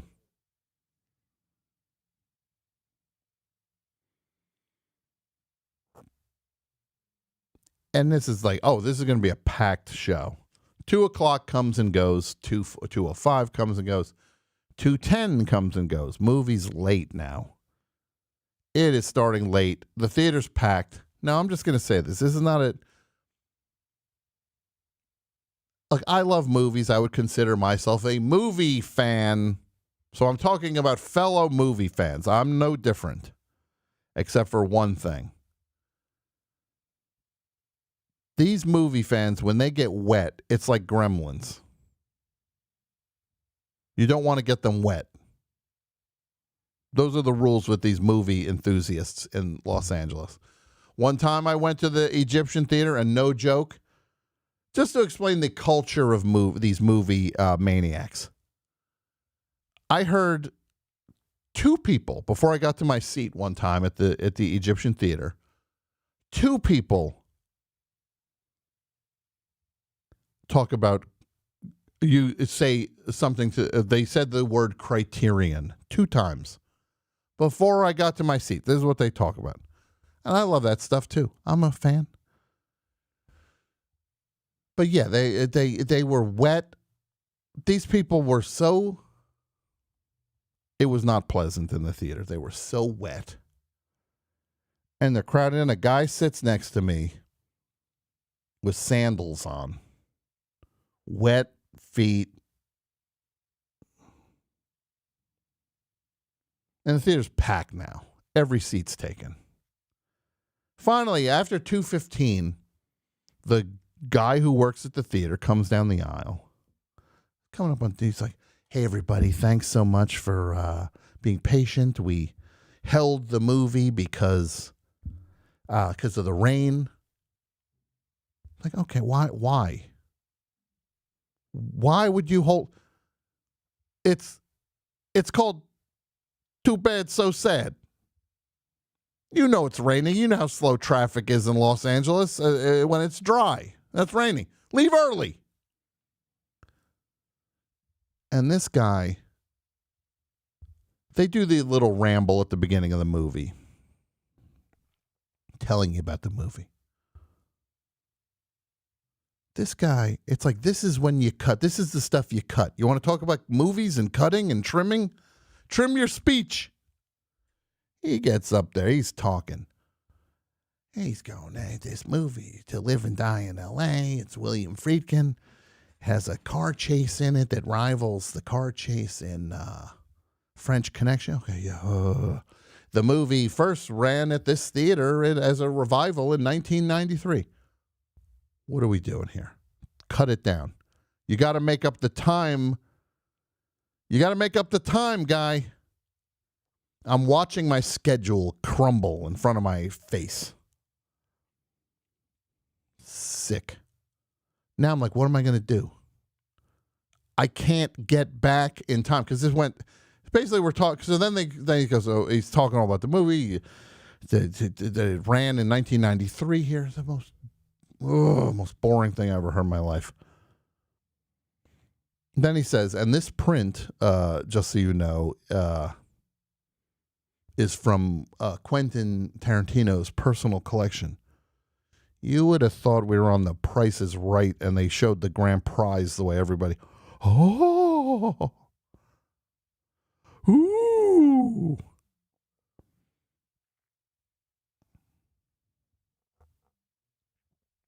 They were so excited that this is Quentin Tarantino bought the print. So now it's past 2:20. I realize I'm not going to be able to do this because I'm going to be driving against Friday rush hour traffic now. So then they're like, "Oh, we're going to show a preview, a couple old previews, and then the movie starts." They start showing this one preview, it was a short film they basically showed of a car, like from the vantage point of the dashboard of a car from the 70s, this thing on film. They're showing this thing. It's like 9 minutes long. It's just like, can you please show the movie? Please. Eventually, I'm like, I got to go. I got to pick one movie. Something's got to go here. And it ain't going to be my dogs. I got to get back to the Nancy and Lulu and Barbarella and Disco, all the gang.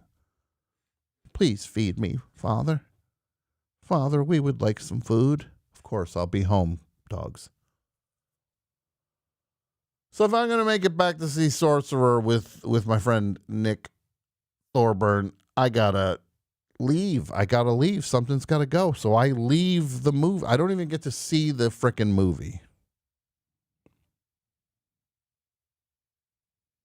I drive home, feed the dogs,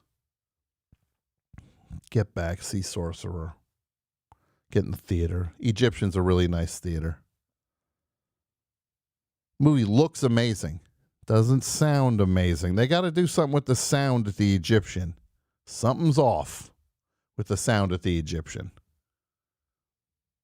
It was murky sounding. Can we please make an adjustment to the sound? So it was the same way when I saw Close Encounters there. The sound,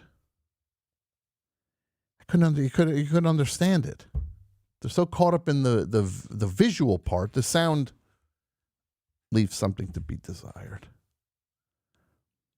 And I'm watching it, and I'm saying to myself, this movie's great, of course, right? Sorcerer.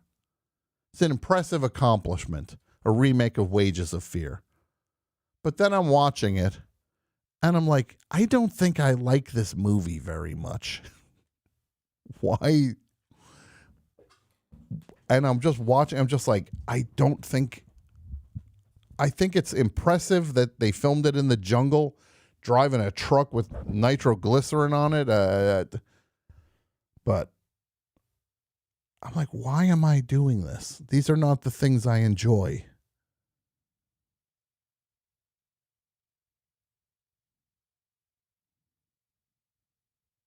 I can't.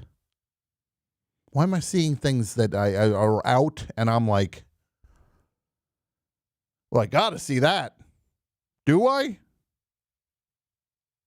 I could also sit home and stare at the wall. Listen to an album. Read a comic book. What am I doing to myself? Why am I running myself down? Thank you. In the chat, somebody gets it. William Friedkin more or less broke up the band Genesis with Peter Gabriel as the lead singer. It's an amazing story. Look up William Friedkin, Peter Gabriel. It's a pretty crazy story.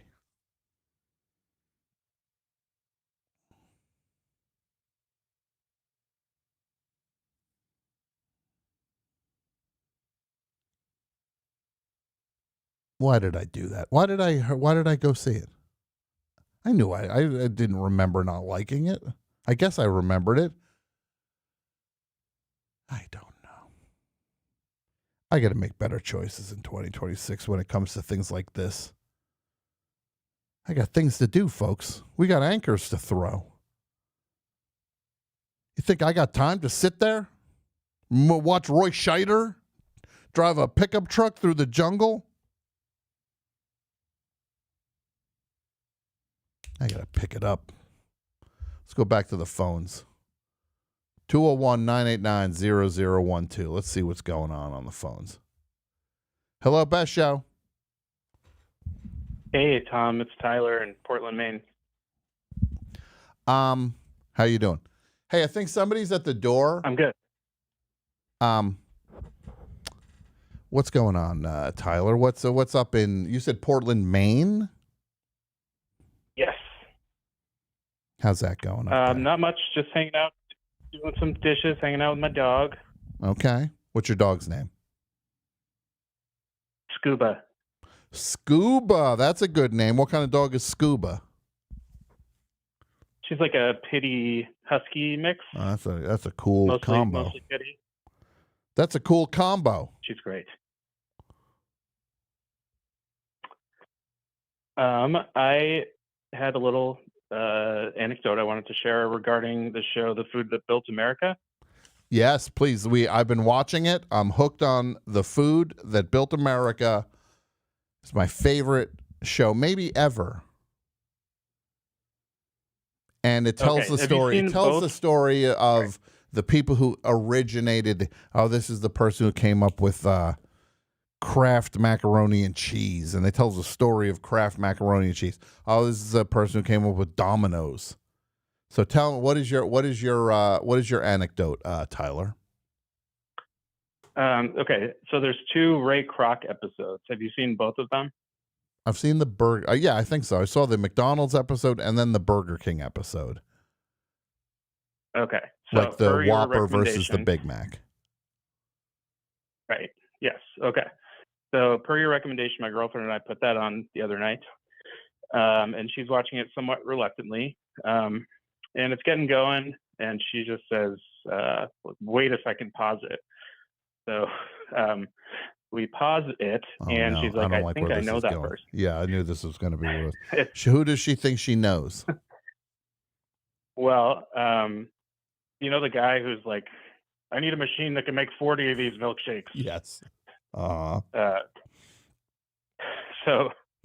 I'm like, "No way." Okay, so we pause it, get on IMDb.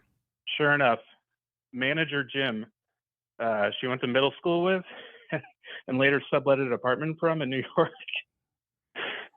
So she messages. We keep watching it, and sure enough, good performance as manager Jim, great show. And she messages him, and he double confirmed that was him. Now, Tyler, I just want to stop you for 1 second, Tyler. Okay. Tyler, if this is a lie, or if you're up to some shenanigans, or you got some game you're playing with this, oh boy, Not a chance. Oh boy. I just wanted to say it once. This is what I'll say.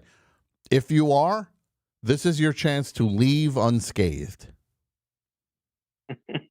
No, this is all real, and I as it was happening in real time, I knew that I had to call and tell you about it. Okay, so this is happening. Your girlfriend, you said girlfriend? Yes. She's like, I know the guy who played the milkshake owner. I mean, he owned one of the restaurants. Yeah, and it's when Ray Kroc was a lowly traveling salesman. Yeah. Selling milkshake machines or whatever, and the guy's like, I need one that can make 40, not like 2 or whatever. Yeah. And so yeah, she's like, hold on a second. I'm like, pause it. Okay, looks it up. Sure enough, it is this guy she went to middle school with and knows. Now, still. How did she? Why is she still in touch? So she knew him in middle school, but then you subletted an apartment from him also? Yes. Many years later, obviously. And she's been in touch with this guy since middle school? I think they like follow each other on the social media. So she still knows him from Baltimore, and it's from New York. And she sent him a message just to like make extra sure that this was real. And he got back and he was like, yeah, that was an interesting gig, basically was his response. Mm-hmm. I'm just going to be honest with you, Tyler. That's it. Tyler, I'm just going to be honest with you. Yeah. This chat that goes on for the best show, if it was worth 10 cents, you'd need to get change back. You know what I mean? If somebody paid 10 cents for it, you'd ask for change back. It's almost worthless. But they are suspicious of this story. It has some e-cigs vibes for sure, but it's certain. I promise you, it's not that at all. See, the e-cigs guy would never mention e-cigs as being someone else. That works in your favor. Mm-hmm. So was this somebody that your girlfriend was? Was she like dating this guy or just friends with this guy? Neither. I think they were like schoolmates, and then later she subletted an apartment from him, like in later in life. So it was like this. She was connected to him in 2 ways. and they remain in loose contact, I guess. But he did confirm that was indeed him on the Food That Built America. That's very cool. And I got to say, see, like this you said, is when you would say the prank you part. gotta get in there. Go ahead. What do you got to say? No, I was just you got to get in there in those reenactments, like you were saying before. Yeah. Yeah. I need to get on this Food That Built okay. America show. I need to get on it. And also, I'm looking in the chat. Again, this freaking chat's in my head now. They got me rattled. I got the yips. There's one person. Oh, no, Tom thinks I'm worthless. I don't think you're worthless. I think the chat is worthless. It's all high-value people participating in a low-value platform.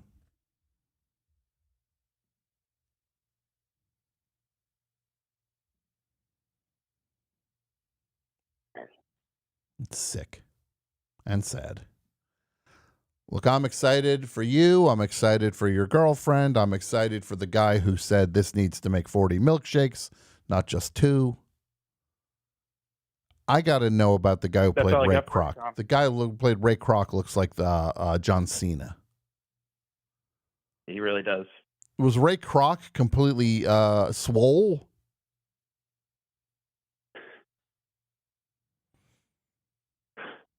Ray Swole. All right, now you're done. Goodbye. That's on my nerves.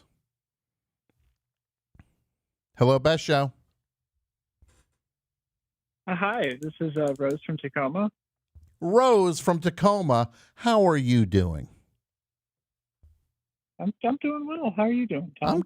I'm good. Happy New Year. Yeah, Happy New Year. Well, what do you got? What's going on? You got something for the topic, Rose? I do. I do. How familiar are you with Glenn Danzig as a movie maker? Not as familiar as others in my life. That's fair. He has a movie called Veronica, not the TV show with the same name.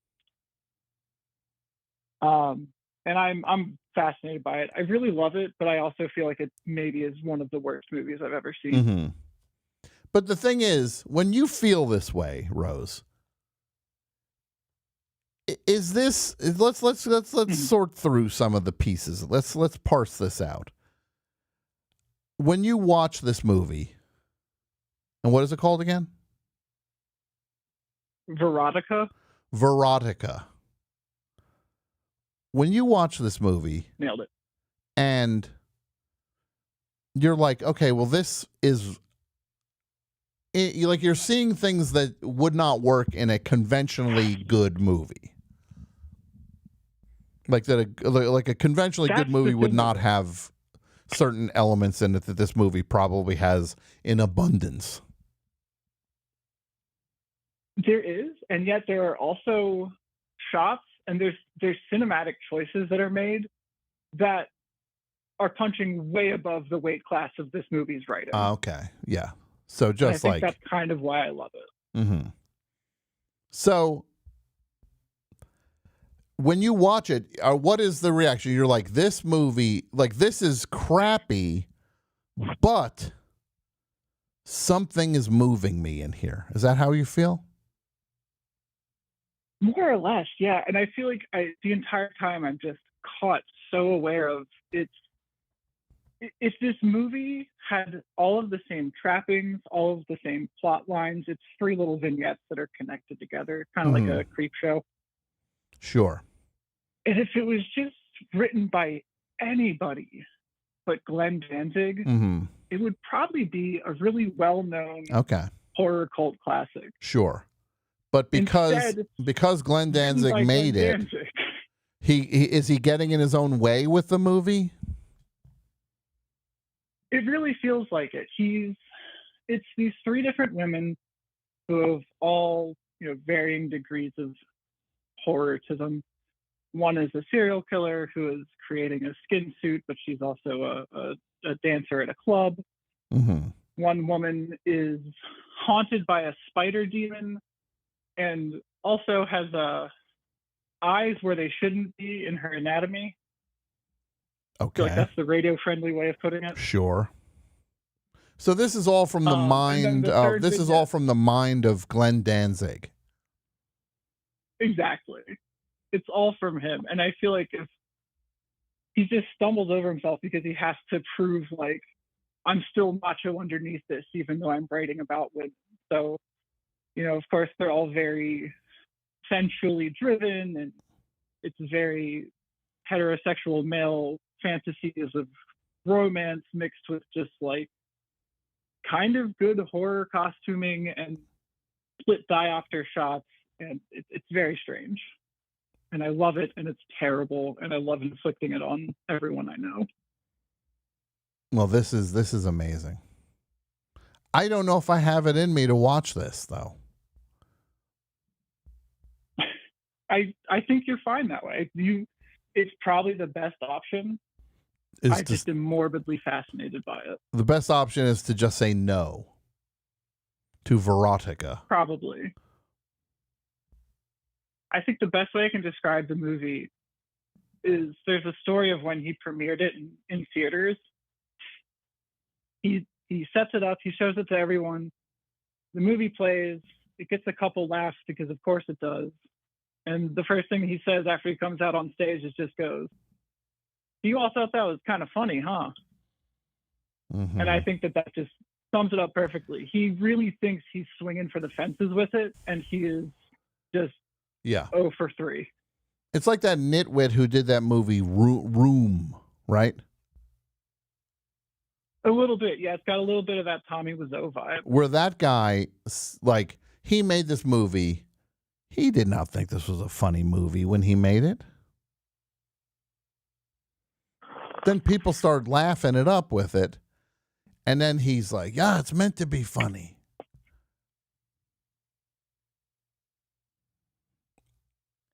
And everybody's like, you didn't mean this to be funny. You're reverse engineering the purpose of this movie because people are getting a few yucks out of it. No, exactly. I think the only difference, though, is Glenn Danzig's pride won't let him do that bit of trying to act like it was meant to be funny. Sure. Look, I need to. I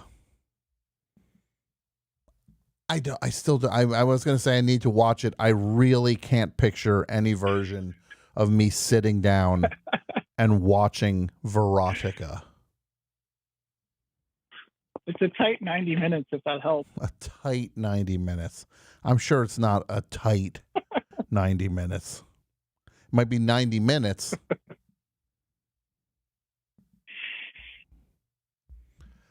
Well, I appreciate the call, Rose.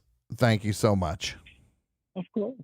And you have a grand evening. Thank you evening. for the time. Enjoy the rest of your night. You too. Thank you so much. Thank you. You as well.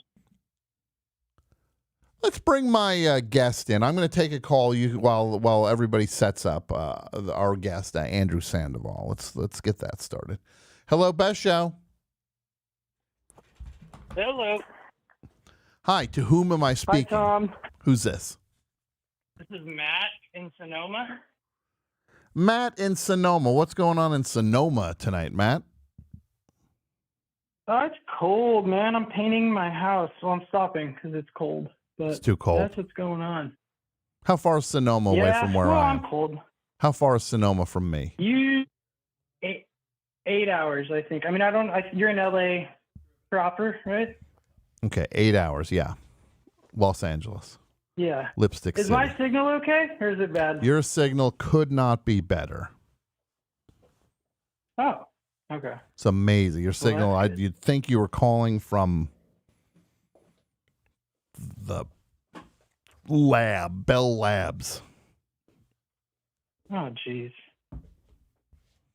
You flatter me. Oh, yeah. Well, Yeah. I got one for the topic, maybe. Okay, what do you got for the topic? The topic being the crap you love. Well, Yeah, I imagine like you and a lot of people on this show, there's a lot of bands we like that you're like, how is this not super popular? But it happens. But they should be. Mm-hmm. Does Yeah. that happen? Can I run a list of yays or nays on You have a bands? list. Sure. So what am I judging these bands? What am I I've judging? made a list in my phone because. Okay. Well, just if you like 'em or not, I guess. Matt. Yep. Is this? Yeah, you should be scared.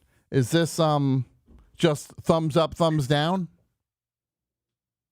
I think so. Okay. I don't want to take all your time, you know. Well, thank you. I appreciate it. Now let me try this for a little bit. Go ahead. Okay. What about Randy and the Goats? Randy and the Goats. I don't know Randy and the Goats. Oh, they're like a 70s band. They sound kind of Velvet Underground-ish. Where are they from? Do you know where Randy and the Goats are from? I believe they're from New York. They have a song called New York Survivor. Okay. That people All right. seem to like. Okay, keep going. Total different direction. What about Earth Gang? Wait, who's Earth Gang? Where are you getting these names from? Why do I sound like a nitwit, a dope all of a sudden? It's a hip hop group. I thought these are things you might like. I'm trying to go like a little ahead of the. Okay, Earth Gang. I don't know Earth Gang. But I don't mean to. I assume I'm like Tom knows everything. Matt, you can do it. Matt, you don't worry for a Yes. second. Keep going. Okay, all right. I'm not projecting. Okay. What about the Thunder Beats? The Thunder. This is a game you're doing with me now, isn't it? I swear it's not. They're a Russian punk band. They're pretty modern. But No. they sound old school. I understand what you're saying. Look, these bands very well may exist, but what you're doing, is a game, and you know it. You're trying to make me look dumb. What about I really am not. I promise you, maybe, I don't know how to put this. I don't want to offend you, and I know I assume you know everything about music. Well, guy, that's wrong. The music guy. Okay, that's well. Keep going. I'm ahead. wrong, and I'm sorry. No, you don't apologize. Okay, Don't apologize. I didn't mean to. I'm not trying to. Look. Go ahead. Keep what about going. Cotton Jones? I don't. Cotton Jones? Don't know. No. Okay. Guka? I don't know Guka. What about the 1970s prog band Gypsy from San Francisco? I don't think I know them. Oh man, I'm sorry.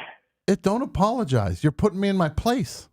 Okay. I think it's your show now. I think you own the best show me. Now. This is where this. Oh man. Okay. Well, you know Devendra Banhart. What about him? Yeah. Okay. Nay. Like nay. Oh, okay. All right. Fair. Okay. Well, geez, I don't have much more for today. Wow. Well, if you were trying to bring me low, mission accomplished, my friend. No, I'm a huge fan. Like Quick Jump, It's a Snake, all that stuff. I'm an old school How fan, do you? I promise. Okay, you're terrifying me with that reference. See, you just pulled a best show reference. Things. You just pulled a best show reference that's the equivalent of Guka. You know Guka. All right. Give me one more. Oh, one more. What about the Bush Babies? The Bush Babies. Well, the Bush Babies, technically. But Okay, yeah, I don't New know. York hip hop group from the 90s. I don't know. I don't know. I feel like I'm draining. Like I'm That's leaking. okay. That's I'm leaking power here. Like I feel like it's like when your car is something's wrong. You realize, oh, your car's leaking oil. This is not good. It's about to seize up. Well, I grew up in a real small town where we were kind of just like the few of us, go down tangents where there's no one to check in with. So maybe, what we thought was popular was. Maybe I don't know what I'm talking about anymore. Maybe I'm washed up. No. Life's not passing you by. No. Matt, maybe you just put me in my place. I don't know anything about anything anymore. No. I guess I should talk about. No, about Taylor Swift. Oh God, no! Please, no. More Richard Harris, no Taylor Swift. Well, I never thought I'd hear that. More Richard Harris, no Taylor Swift. That should be the slogan for 2026 for the show. More Richard Harris, no Taylor Swift. Yay. Best show 2026. Oh boy. You a big Richard Harris fan? Crying. No, I was just waiting for your Ballads album to come out. You want me to make my Richard Harris? You were going to do a Richard Harris style Ballads Okay, well, this is what I'm going to say, I'm Matt. something of a best show historian, sir. Matt, yeah, you clearly are. You're throwing my own things back at me that I forgot that I forgot that I said I wanted to do my own Richard Harris style album with the goal being that I would be the worst person on the album. That it would be like an amazing band and I'm the weak link. Well, says you. Yeah, but you're remembering these things that I don't remember anymore. When did you start listening to the show, Matt? Honestly, I started, I was doing a little catch up. So it was like 2010, 11. Mm-hmm. I found some archives, but it was hard to find. And That's then once 15 years ago. You've been listening for everything on. Okay, so you found that master file that's floating around online of 10 of all the episodes. So it was like all day. I used to run a cannabis farm in Humboldt, and I would just listen too many in a row, maybe like 2-3 episodes a day for days on end. All right, Matt, look. You've earned my respect. You've earned my respect, Matt. Oh, wow. You have a great night. Can I mention my band? Sure. Oh, what's your band? Guka? No, Ada Jukes, ADA space JUKES. It's on Bandcamp. I know that band. I know those. I know that band. What? You guys are terrible. That's just me. Yeah, it's awful. Oh. No, I'm kidding. I'm kidding. I'm kidding. Hey, listeners, find out for yourself. No, I'm kidding. Yeah. Say the name of your band again so people can check it out. It's Ada Jukes. ADA JUKE. So kind of like Southside Johnny and the Ada Jukes. Is that a band? Well, it's the Asbury Jukes. Oh. No, I guess so. Kind of like that, yes. See, this is the sad part. You're naming all these bands I didn't know them, and I mentioned Southside Johnny and the Asbury Jukes. I think I mentioned Guka. Yeah. My dad's from New York, but I grew up here. I don't know the East Coast stuff so well. Well, you know the music. You don't have to be from there to hear it. You know that's how that works, right? Yeah, that's fair. Yeah, it's like we're not. This is not the 1700s where you need to hear the person who lives in your village to hear the music. All right, Matt. You have a great night. I have a guest in the studio, Matt. Thank you so much. Have a good night. Okay. Go. All right, go. Yeah, go. I am going to go. Folks, this show, best show. We've been doing it for a long time. We get people coming through the door, and I'm going to just say this about the audience of this show. Not about the audience, the guests of this show. On the whole, the guests are stupid. On the whole. But that streak is over. Why? Because tonight we have a smart person who this guy knows music like nobody's business, and he's a friend, and I'm a fan. We have in the studio Andrew Sandoval. How are you, Andrew? Doing well. Now, Andrew, this is your first time in studio, isn't it? Yes, but not my first time on the best show. No, you've called in a bunch of times. Yes, but as myself, not as one of my many aliases. Sure. Not as the bass player from Guka. No. Did you know any of those bands? I did not know any of those bands, but I feel less and less bad about being out of touch these days. Randy and the Goats? Yeah, Randy and the Goats. I looked up several of them. Randy and the Goats. I'm going to check out Randy and the Goats tonight. Yeah. Sounds like a band that was like a Neil Young spinoff. Yeah. Randy. Well, Exactly. It sounds like like his. I got an album coming out by Randy and the Goats. Yeah, like it would be the band he had when he started playing like up the coast. He did like 8 shows with Randy we were and the in Goats. Yorkville. Yeah. In the back of a cemetery, and we made some demos there. And putting out a 5 CD box set next week. 70 years later, it's coming out. Exactly. Now, how would you describe yourself? An archivist? That's one of the things you do. You're a producer, of course. You're a music producer. You assemble things. You make things.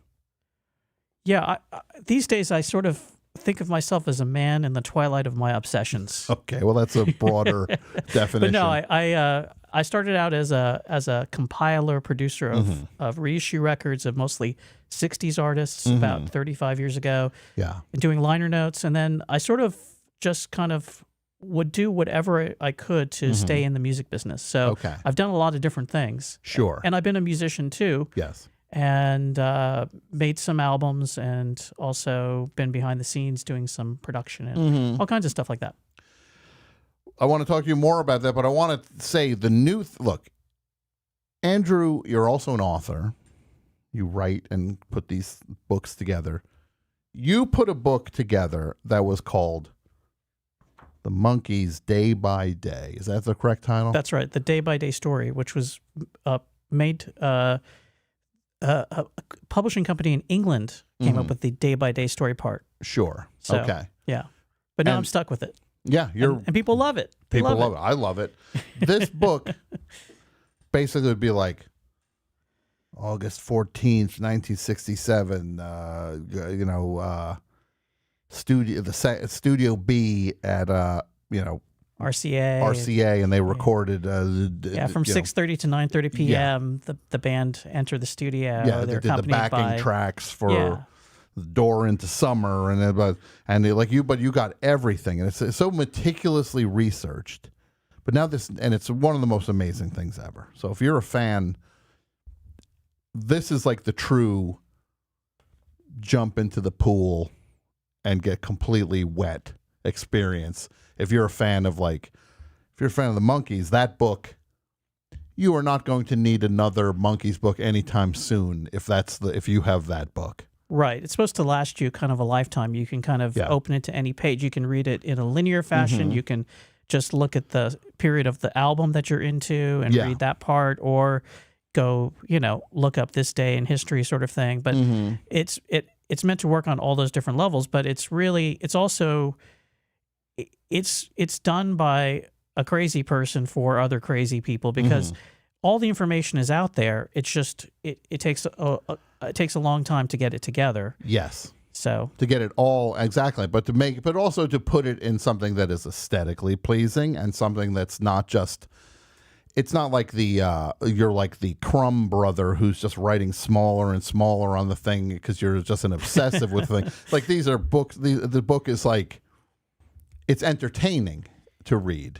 Right. There's also a visual history of the group. Of if you went through the book and you didn't want to read it, you could still get the whole history of the Monkees visually as well. So, I mean, that's the thing. There's a lot of cheap stuff out there for people, and my books are not part of that. Not because I look down on cheap stuff. I have lots of it myself, but this is not fast fashion. It's kind of like, these are my dreams come to life. My dream is that there would be a huge 700-page book on the Monkees. Yeah. And it happened, but mostly because, I put the money and the time into doing it. And I worked for people all my life who were like, there's got to be a smarter way of doing this, Andrew. You could reach more people by dumbing this down, like taking away 200 pages, taking away 400 pages, take away 300 more pages. Yeah. And then you could sell it on Amazon, and then it could be, it's only going to, but my attitude is, it's only ever going to sell so many, and why not really do something for the people who really are into it, who really care about it, rather than trying to chase these, elusive people who may or may not ever care. Yeah, exactly. It's almost like that the people exist that would be all in on something that was so comprehensive and so exhaustive in the research and also. But then to float this other thing, it's like, that person might not actually be out there, and it might be for nobody then. You made a book that's still too in-depth for a casual fan, but not in-depth enough for a hardcore fan. Right. Well, I think it's in-depth enough for a hardcore fan, but there's a thing now with hardcore. No, I'm saying if you kept pulling hundreds of pages out, oh yeah, like you'd end up with something that's neither fish nor fowl. Like you're going all the way in. You're just owning that this is the thing. Yeah, there is an odd thing though with people now where they've consumed so much stuff, so much popular culture that they're like, it's too much, and I don't want it to exist if I'm not interested in it anymore. So like there's continual reissues of records that we all love. Yeah. And then there are a lot of fans out there who get angry. They're like, why are they putting this out again? I already own 3 copies of it. It's like, you're not supposed to buy it every time it comes out. That's kind of the rub there. Yeah. But people are like, well, it's like a Pavlovian thing. You go into the store, it's like you're still looking in the Beatles section for the new Beatles record. Yeah. Yeah, exactly. Like you're just going in being like, oh, okay. It's not like it's on them to say, all right, I'm not going to buy this. Right. There's a great story about Brian Wilson when Tower Records closed down 20-something years ago. And my friend who worked for him said, hey, Brian, how do you feel Tower closing down? And he said, well, no more Spectre box sets for me. And that was because every time he went into Tower, he felt obligated to buy something so he could feel part of it. And so he had an entire trunk filled with those back to mono box sets of Phil Spector. So he just bought the same box set over and over again. Yeah, he was supporting the music he loved. But I think for some people that's where they're at. But the books I do and the records I do, I slavishly try and make them something that you just have to have if you're really into it. Yeah. So, and now the next subject, because you've done Bee Gees stuff, you've done Monkees things. Now, this next book that's coming out when? When does this come out? It's on pre-order now, and it's going to be shipping on February the 20th. Okay. So days away. Now, this book, can we hold this book up Yes. for everybody? Look at this thing. The Kinks.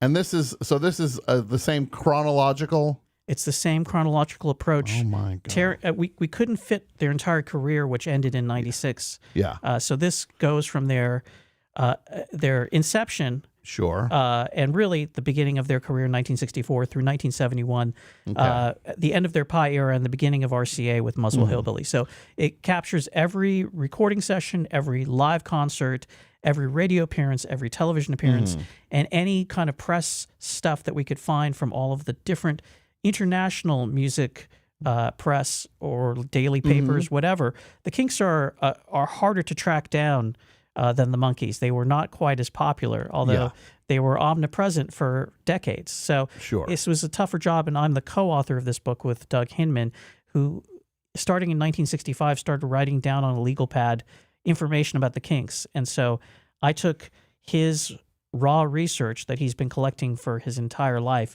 and turned it into a narrative text. Wow. And that was what I did for the last 2 years of my life. You've been building this I hope book. there's more to my life. But Sure. No, look, there has been and there will be. So how many pages are we talking for this is 520 pages. Okay. But if you get the deluxe version, I did another extra 112-page bonus book because, the fans deserve it. Sure. Look. And so do I. So how many years did you work on this all told? Well, this I worked on for 2 years. Okay. To actually do the part of turning Doug's raw data into something that was, like the Monkees book. He got the Monkees book and was really impressed by it. He too had an earlier version of his book published like I did about 20 or so years ago. And he was disappointed that it was all black and white and there were only like a dozen or so photos in it. And this has over 400 images in it and all kinds of things. So how do you cross-reference these things? Because things get anecdotal and things are they're speculative. I'm sure just with history and the passage of time, especially with like rock music, there's tall tales and people were maybe under the influence of different things, so their memory might not be what it should be. They're misremembering things. How do you work through all of those challenges? Well, that's what takes years. I mean, and basically you look to corroborate what you have as far as the information, and then also you find that a lot of stuff that's out there is untrue or cannot be proven as correct.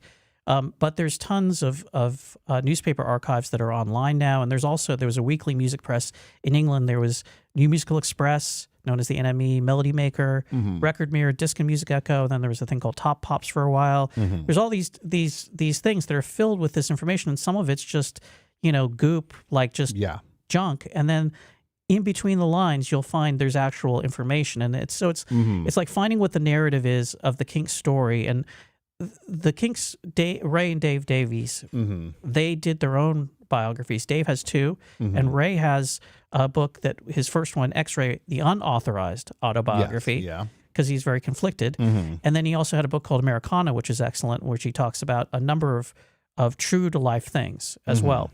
So there are those things, and you sort of look at the middle ground of all of it, and we stayed away from. It's not about their sex lives or whatever. This is about how did they come up with Waterloo Sunset? What's out there as far as that, and then you look at how where Ray talked about it at different times and what his point of view is at different times, and then we actually get into breaking down what's on the multi-tracks of the actual record and the different mixes that are out there of the songs like that we all really like. And we had access also to Shel Talmy, who was their first producer. He had kept a paper archive, and he paid for their sessions. So he had a lot of records that detail the actual recording days. So much like the Monkees, where I had the AFM records, I had this as a basis for things too. Yeah. So with the Kinks, because the Kinks, just if you gave like the arc of the Kinks is kind of through the 60s is kind of, it's interesting and it's kind of, I don't want to say tragic, but it's frustrating. Right. It can be very frustrating because they were not appreciated for things they were making in its time. They were kind of on the downward turn toward the mid to late 60s in terms of just sheer popularity. Totally correct. And the issue really was that self-sabotage from the band themselves. And being willfully perverse at many times, and kind of almost taunting their public. So they had a tour in 1965, a summer tour in the U.S. in which they fell out with a number of promoters around the country. Okay, and also people when they went to appear on things like Where the Action Is, they would have fisticuffs with people on set and other things. They left a bad taste in the mouth of people in America, and therefore they were.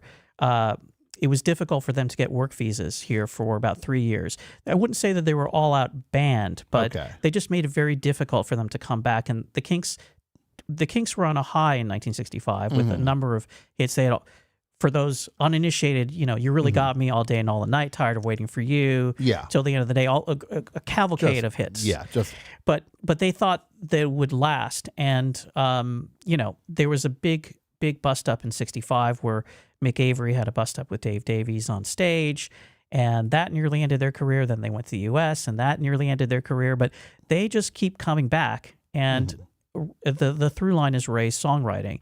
Ray started as a songwriter. Really, it's a fluke that he was writing the songs. It was just like the people around him were like, "You need to write some songs. We have these sessions," and he would say, like, wow, the music, the songs that they're bringing us are not very good. Like, I guess I should write some songs. And then he turned out to be like one of the greatest songwriters of all time. Yeah, that's unbelievable. So it really was not he was obviously not like a schooled musician, but nobody was even, people were just counting him out that he could be any kind of songwriter. Well, I wouldn't say he wasn't schooled. I mean, he did take. I'm not being, Sure, no, I know. But he actually, what I found out about the Kinks, I learned so much. And I mean, I started out when I first heard about the Kinks, my older brother was a fan of theirs in the One for the Road era, and he had been to see them at the Hollywood Palladium. He's telling me about these guys on stage, just like Ray and Dave kind of like fighting on stage and all this stuff. And this was like the first, just like mentioning the Kinks to me. And I was like, that sounds interesting. I'm interested in these guys. And then he took me to see them play when I was 11 at the Forum. And they had a big record out, Come Dancing. That was a big hit on MTV. And I kind of went backwards with their music and fell in love with their 60s music. But I followed them. And then, years later, I ended up playing with Dave Davies in his solo band. So as like a very weird through line with the Kinks in my life. But their story, Ray took lessons and was really interested in classical guitar and jazz guitar, which those are styles that don't really carry over much to the Kinks music, whereas Dave just sort of picked up stuff and was very natural with his guitar playing. But Ray used to apparently like play the guitar behind his back and do all sorts of other crazy stuff in the pre-Kinks era. That's all these things you learn about in this book, and that's kind of why I would spend the 2 years, like, as much as I was like felt a prisoner of the project, as you know, creative people do, and then people are like, well, you should be a real prisoner because that really sucks.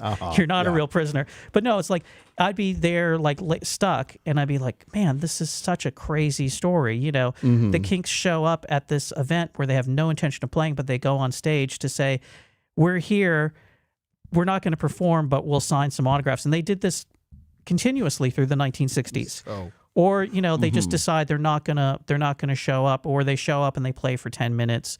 You know, there were reasons why they were not getting their work visas very easily. Yeah. No, there's that classic self-sabotage that is like when somebody's got that in their DNA, you kind of can't get it out.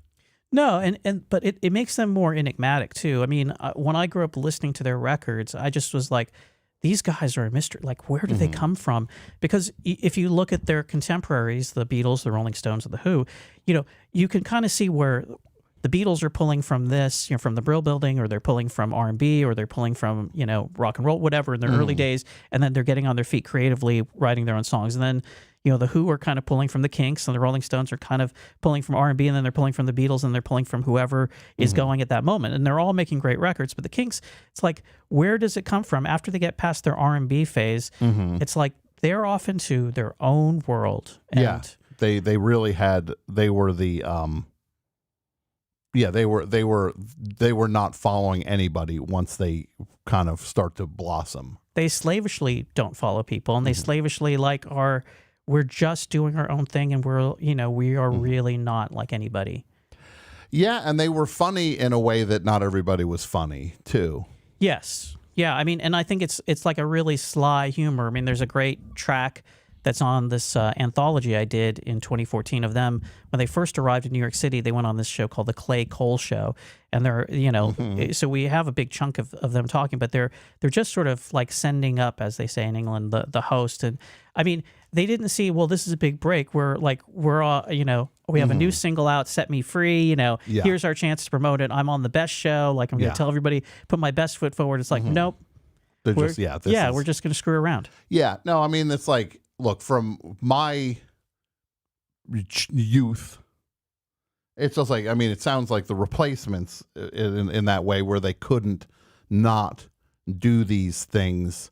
And I remember it was because you had like REM, where like they were pros, like REM delivered. If they did it, it was professional, and they delivered. Like the Replacements was just, it was just exciting how chaotic, and what are you going to get? Right. People will show up to see, is it going to be a disaster? Is it going to be brilliant? Is it going to be, you know, and they're almost kind of willing something bad to happen. Yeah, or just at the very least something that unexpected, like it's just like, because I remember with the Replacements, like seeing a show and everybody was complaining. I think they did 2 nights somewhere, and everybody was complaining about one night was just oh no, what a mess. And then I went the night that was just unbelievably great. It's like nobody gets the same experience. No, and when the Kinks became more professional and consistent, which they did later in the 70s and going to the 80s, they had mainstream success with records on Arista and so forth.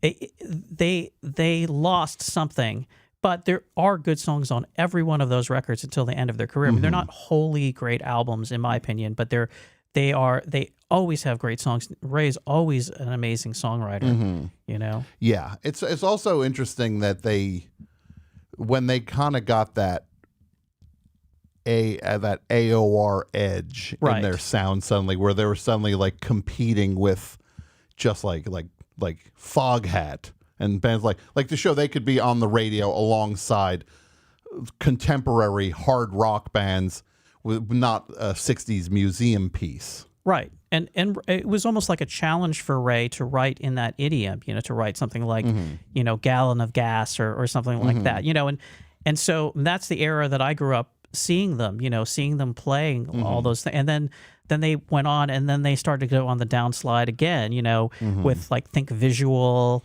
and UK Jive and those albums, which have good songs, but you'd see them and they'd be doing Welcome to Sleazy Town and all these other things. It's like, why aren't you playing, Waterloo Sunset? But it's like, but then the next night they would do Waterloo Sunset, or they would do Days, or or they'd throw in Ray's big thing. Oh, I'll do like 15 seconds of Harry Rag, or whatever. I mean, it was always like tantalizing the crowd. So when I worked years later with them, we were going through tapes of them at Carnegie Hall for the Everybody's in Showbiz reissue, and we were listening to it. And he's like, well, we'll just include like a few seconds of this sunny afternoon. I'm like, Ray, either have the whole song or don't put it on at all. He's like, oh, just a little bit. Teasing people. Yeah, but that was kind of the thing. He didn't really, and I don't think he's trying to be mean to people. It was just like, this is how I see life, is like, you only get a little bit of happiness. It's happiness is not eternal. And even when the Village Green Preservation Society comes out, there's a quote from in the press. He's like, I kind of hope it's not successful, because it's my personal world, and it's a really personal record. I don't know if it was a good idea. I let everybody come into my own personal Disneyland. That's wild. Ironic for somebody who had an album called "Give the People What They Want." Well, that was later, Tom. He came around to that. Sure, but he clearly had issues with giving people what they want. So, with this book. Well, first of all, tell people where they can get the book and all about it. Let's get the facts out. So my company, beatlandbooks.com. If for people who don't know that part of it. I started my own publishing company so I could do these crazy books, and I did the 700-page book on the Monkees, which is still available from Beatland Books, and now this Kinks book. Now, you can't get the books anywhere else, because I'm also kind of a crazy, I'm controlling the experience. So if you buy one of these books, they're expensive, but I'll make sure you get a really good one. And if there's a problem with it, I'll replace it. And it's, these are higher end sort of coffee table books. And I've got a couple other Monkees books. I have a book by Mickey Dolenz called "I'm Told I Had a Good Time." It's an amazing book of his photos. Mickey's photos he was just snapping pictures the entire time, and he's opening up that vault for everybody. It's really cool. Yeah. So you can get them from my site, and you can find out all about the books there. And the Kinks books are starting to ship this next month, and they're on their way. So the book I have a finished one here. What is the book called? So this is the only copy. This is the only copy on Earth. here. Okay. Yeah. All day and all the night. The day-by-day story. I'm going to bring some goons in, and they're going to show you what fur. We're going to own the only copy of the book. So again, it's called The Kinks.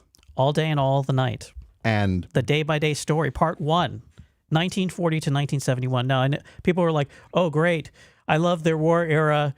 Performances. Is like, no, the book literally begins on the craziest story, I think, of the entire research thing, which is that they're not really the Davies brothers. They're really the Kelly brothers. So the first time they ever performed in public, across the street from their house is a pub called the Clissold Arms, and they appeared as the Kelly brothers. And so it's in all the books. Okay, they did this stuff as the Kelly brothers. It's like, who wouldn't have known it was the little Davies boys, or Davis as it's pronounced in England, performing there at the pub? Well, in actual fact, Kelly was their father's name, and he adopted the name of Davies from his stepfather. Okay. But that's not in any Kinks book. But we did all the genealogy research. Wow. It's not a boring book. It just this is in the first paragraph that we were literally, we did the work. We didn't just rely on what was out there. We decided, this is a fun thing. We could actually do something, Well, it's now, from this point on, it is the book of record for this band that has, like we were saying earlier, has so many scattered stories here and there and half-truths and this and that. Right. And then now this is the book. Yeah, and the funny thing is people are always like, well, they must be thrilled. And it's like, you don't know artists. They're usually not thrilled by these sorts of things. I mean, I was thinking on my drive here, like, what can I think of as like a project where an artist I was involved in was thrilled? And I thought back to when I worked for Rhino Records, and I was the A&R person for the Monkees. And the one project, all four of them really were thrilled about was a slot machine, a license for a slot machine that does exist, and you can see it online. There's people playing it, and it used to be in some casinos. But that was the one thing they all approved of, and they really were thrilled. And I actually oversaw the artwork for it, because the initial concept drawings were like, they had these weird panel shirts that didn't look like their shirts. I was like, oh, you got to fix that. But they're like, no, this is great. That we've really made it. This is so cool. And it wasn't about a new album. Yeah. It wasn't about doing a tour. It wasn't about doing anything like like we're going to do a career spanning documentary. It was not. It was no. No, this is a slot machine. Yeah, I think artists feel like weird when you get into their life and trying to nail down history. So they can't really go in there like, well, the legend is this. Like, this is a great story that I've developed over years, and people are very entertained by it. It's like, we're not trying to, piss on their cornflakes. I mean, it's just, the reality is the truth is kind of out there in all these different places, and it's really fun to pull it together, and it's in this book. Yeah, and there is that thing that when you are an artist, there is a belief that once you release it, it's not just yours anymore. It kind of belongs to everybody to varying degrees on some level, but you kind of can't put the toothpaste back in the tube and get people to uncare about these things so you can hold on to your story. People want to know these things, and I'm not saying, oh, you're famous, you deserve, anything can happen to you then. Well, you're a public figure, so a lot of stuff can happen to you. But yeah, there's no going back. The problem for Ray, I think in particular, is that he wrote such personal music of such incisive observation that, I mean, no other writer, Neil Young, Bob Dylan, whoever you can say, Ray has a specific way that he has. I mean, he's written some not so amazing songs too, but I mean, in his best work, he gets to the heart of the human condition in a way no other writer has, and touches me to a point where, I mean, tears will come to my eyes just thinking about certain songs without even hearing them.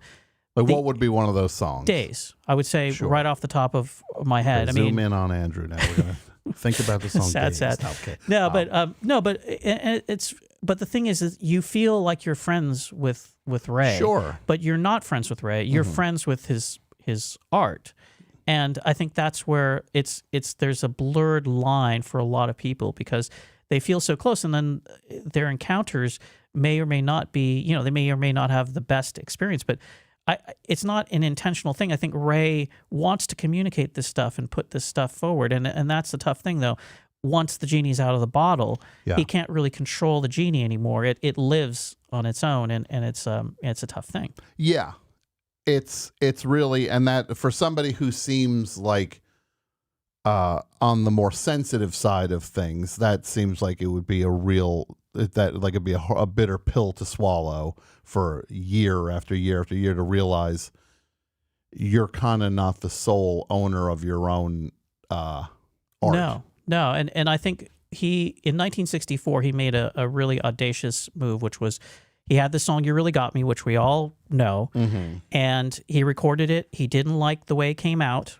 That version has never shown up anywhere. Okay. He re-recorded it, didn't like how that came out, and then the third time they recorded it, that's the version we all know. Okay. But he had no hits to go back. I mean, he had 2 singles that were flops prior to that. So I mean, he literally was pushing like, I'm going to retire unless I do this my way. And once he did that and it became number 1, there was no stopping him from ever redoing everything multiple times and getting it exactly as he wanted. He has proof now that if I stick to my guns, we can go to number 1. If I don't, these things are flops. Exactly. And he still, though, would be unsatisfied or unhappy. Records would be on the radio. I can't bear to hear it, So yeah, it's a tricky thing, because he's also, so many artists are not particularly nostalgic in certain ways.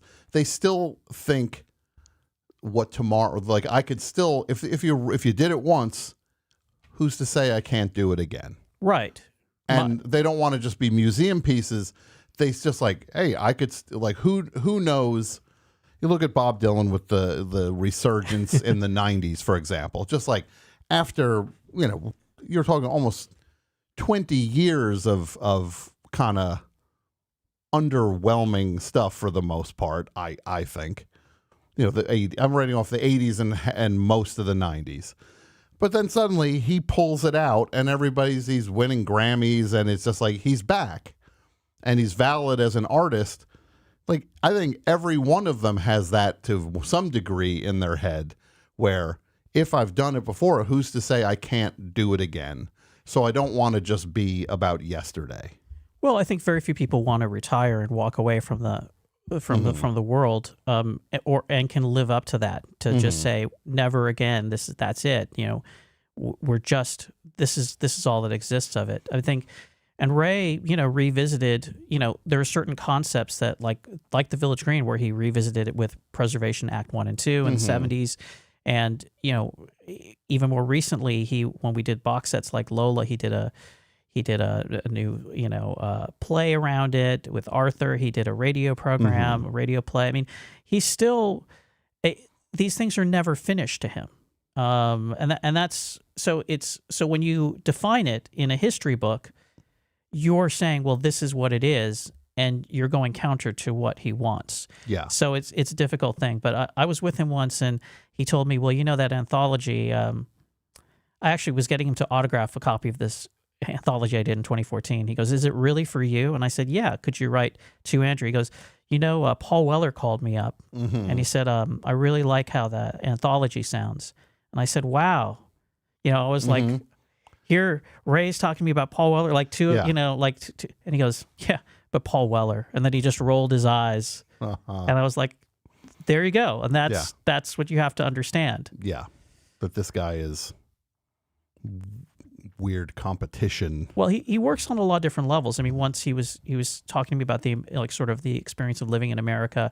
And then he said, and Jacoby and Myers. That's the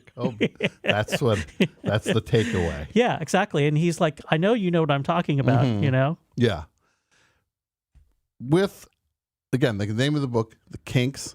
Day by Day Story, All Day and All the Night, from Beatland Books. And it's beatlandbooks.com. Yes. And they're going to start shipping very soon. Very soon, the second they hit the warehouse. And the funny thing is, the guy who is in charge of my shipping, his name is also Ray Davies. Look, it's meant to be. Yeah. Yeah. Maybe he can sign some copies. Yeah, it may happen. Ray from the warehouse. Ray Davies, in parentheses, warehouse. I guess what is the, speaking of like legends and tall tales and stuff, the one that always gets kicked around is the John Wayne Gacy thing. Right. That's debunked in this book. Okay. Because Pete Quaife, who was the original bassist and founding member with Ray and Dave, they met at school, and that's the trio that formed the Kinks through, various different other names like the Ravens and Bo Weevils and stuff. And Mick Avery was added in 1964 and stayed till 84. But they were on tour in America in 1965. John Wayne Gacy was part of the JCs, who were the sponsors of this show. But Pete because of the legend, just before the legend is always, the Kinks stayed at John Wayne Gacy's house when they went through Illinois. Right.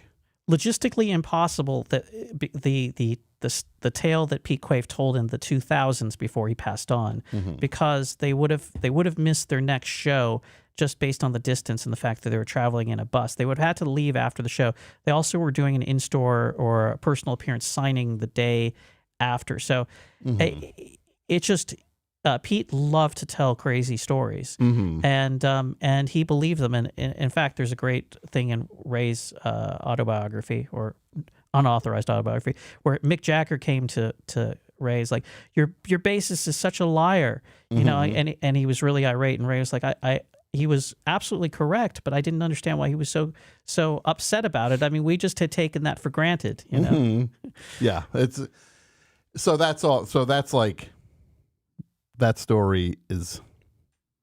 It's apocryphal. Yeah.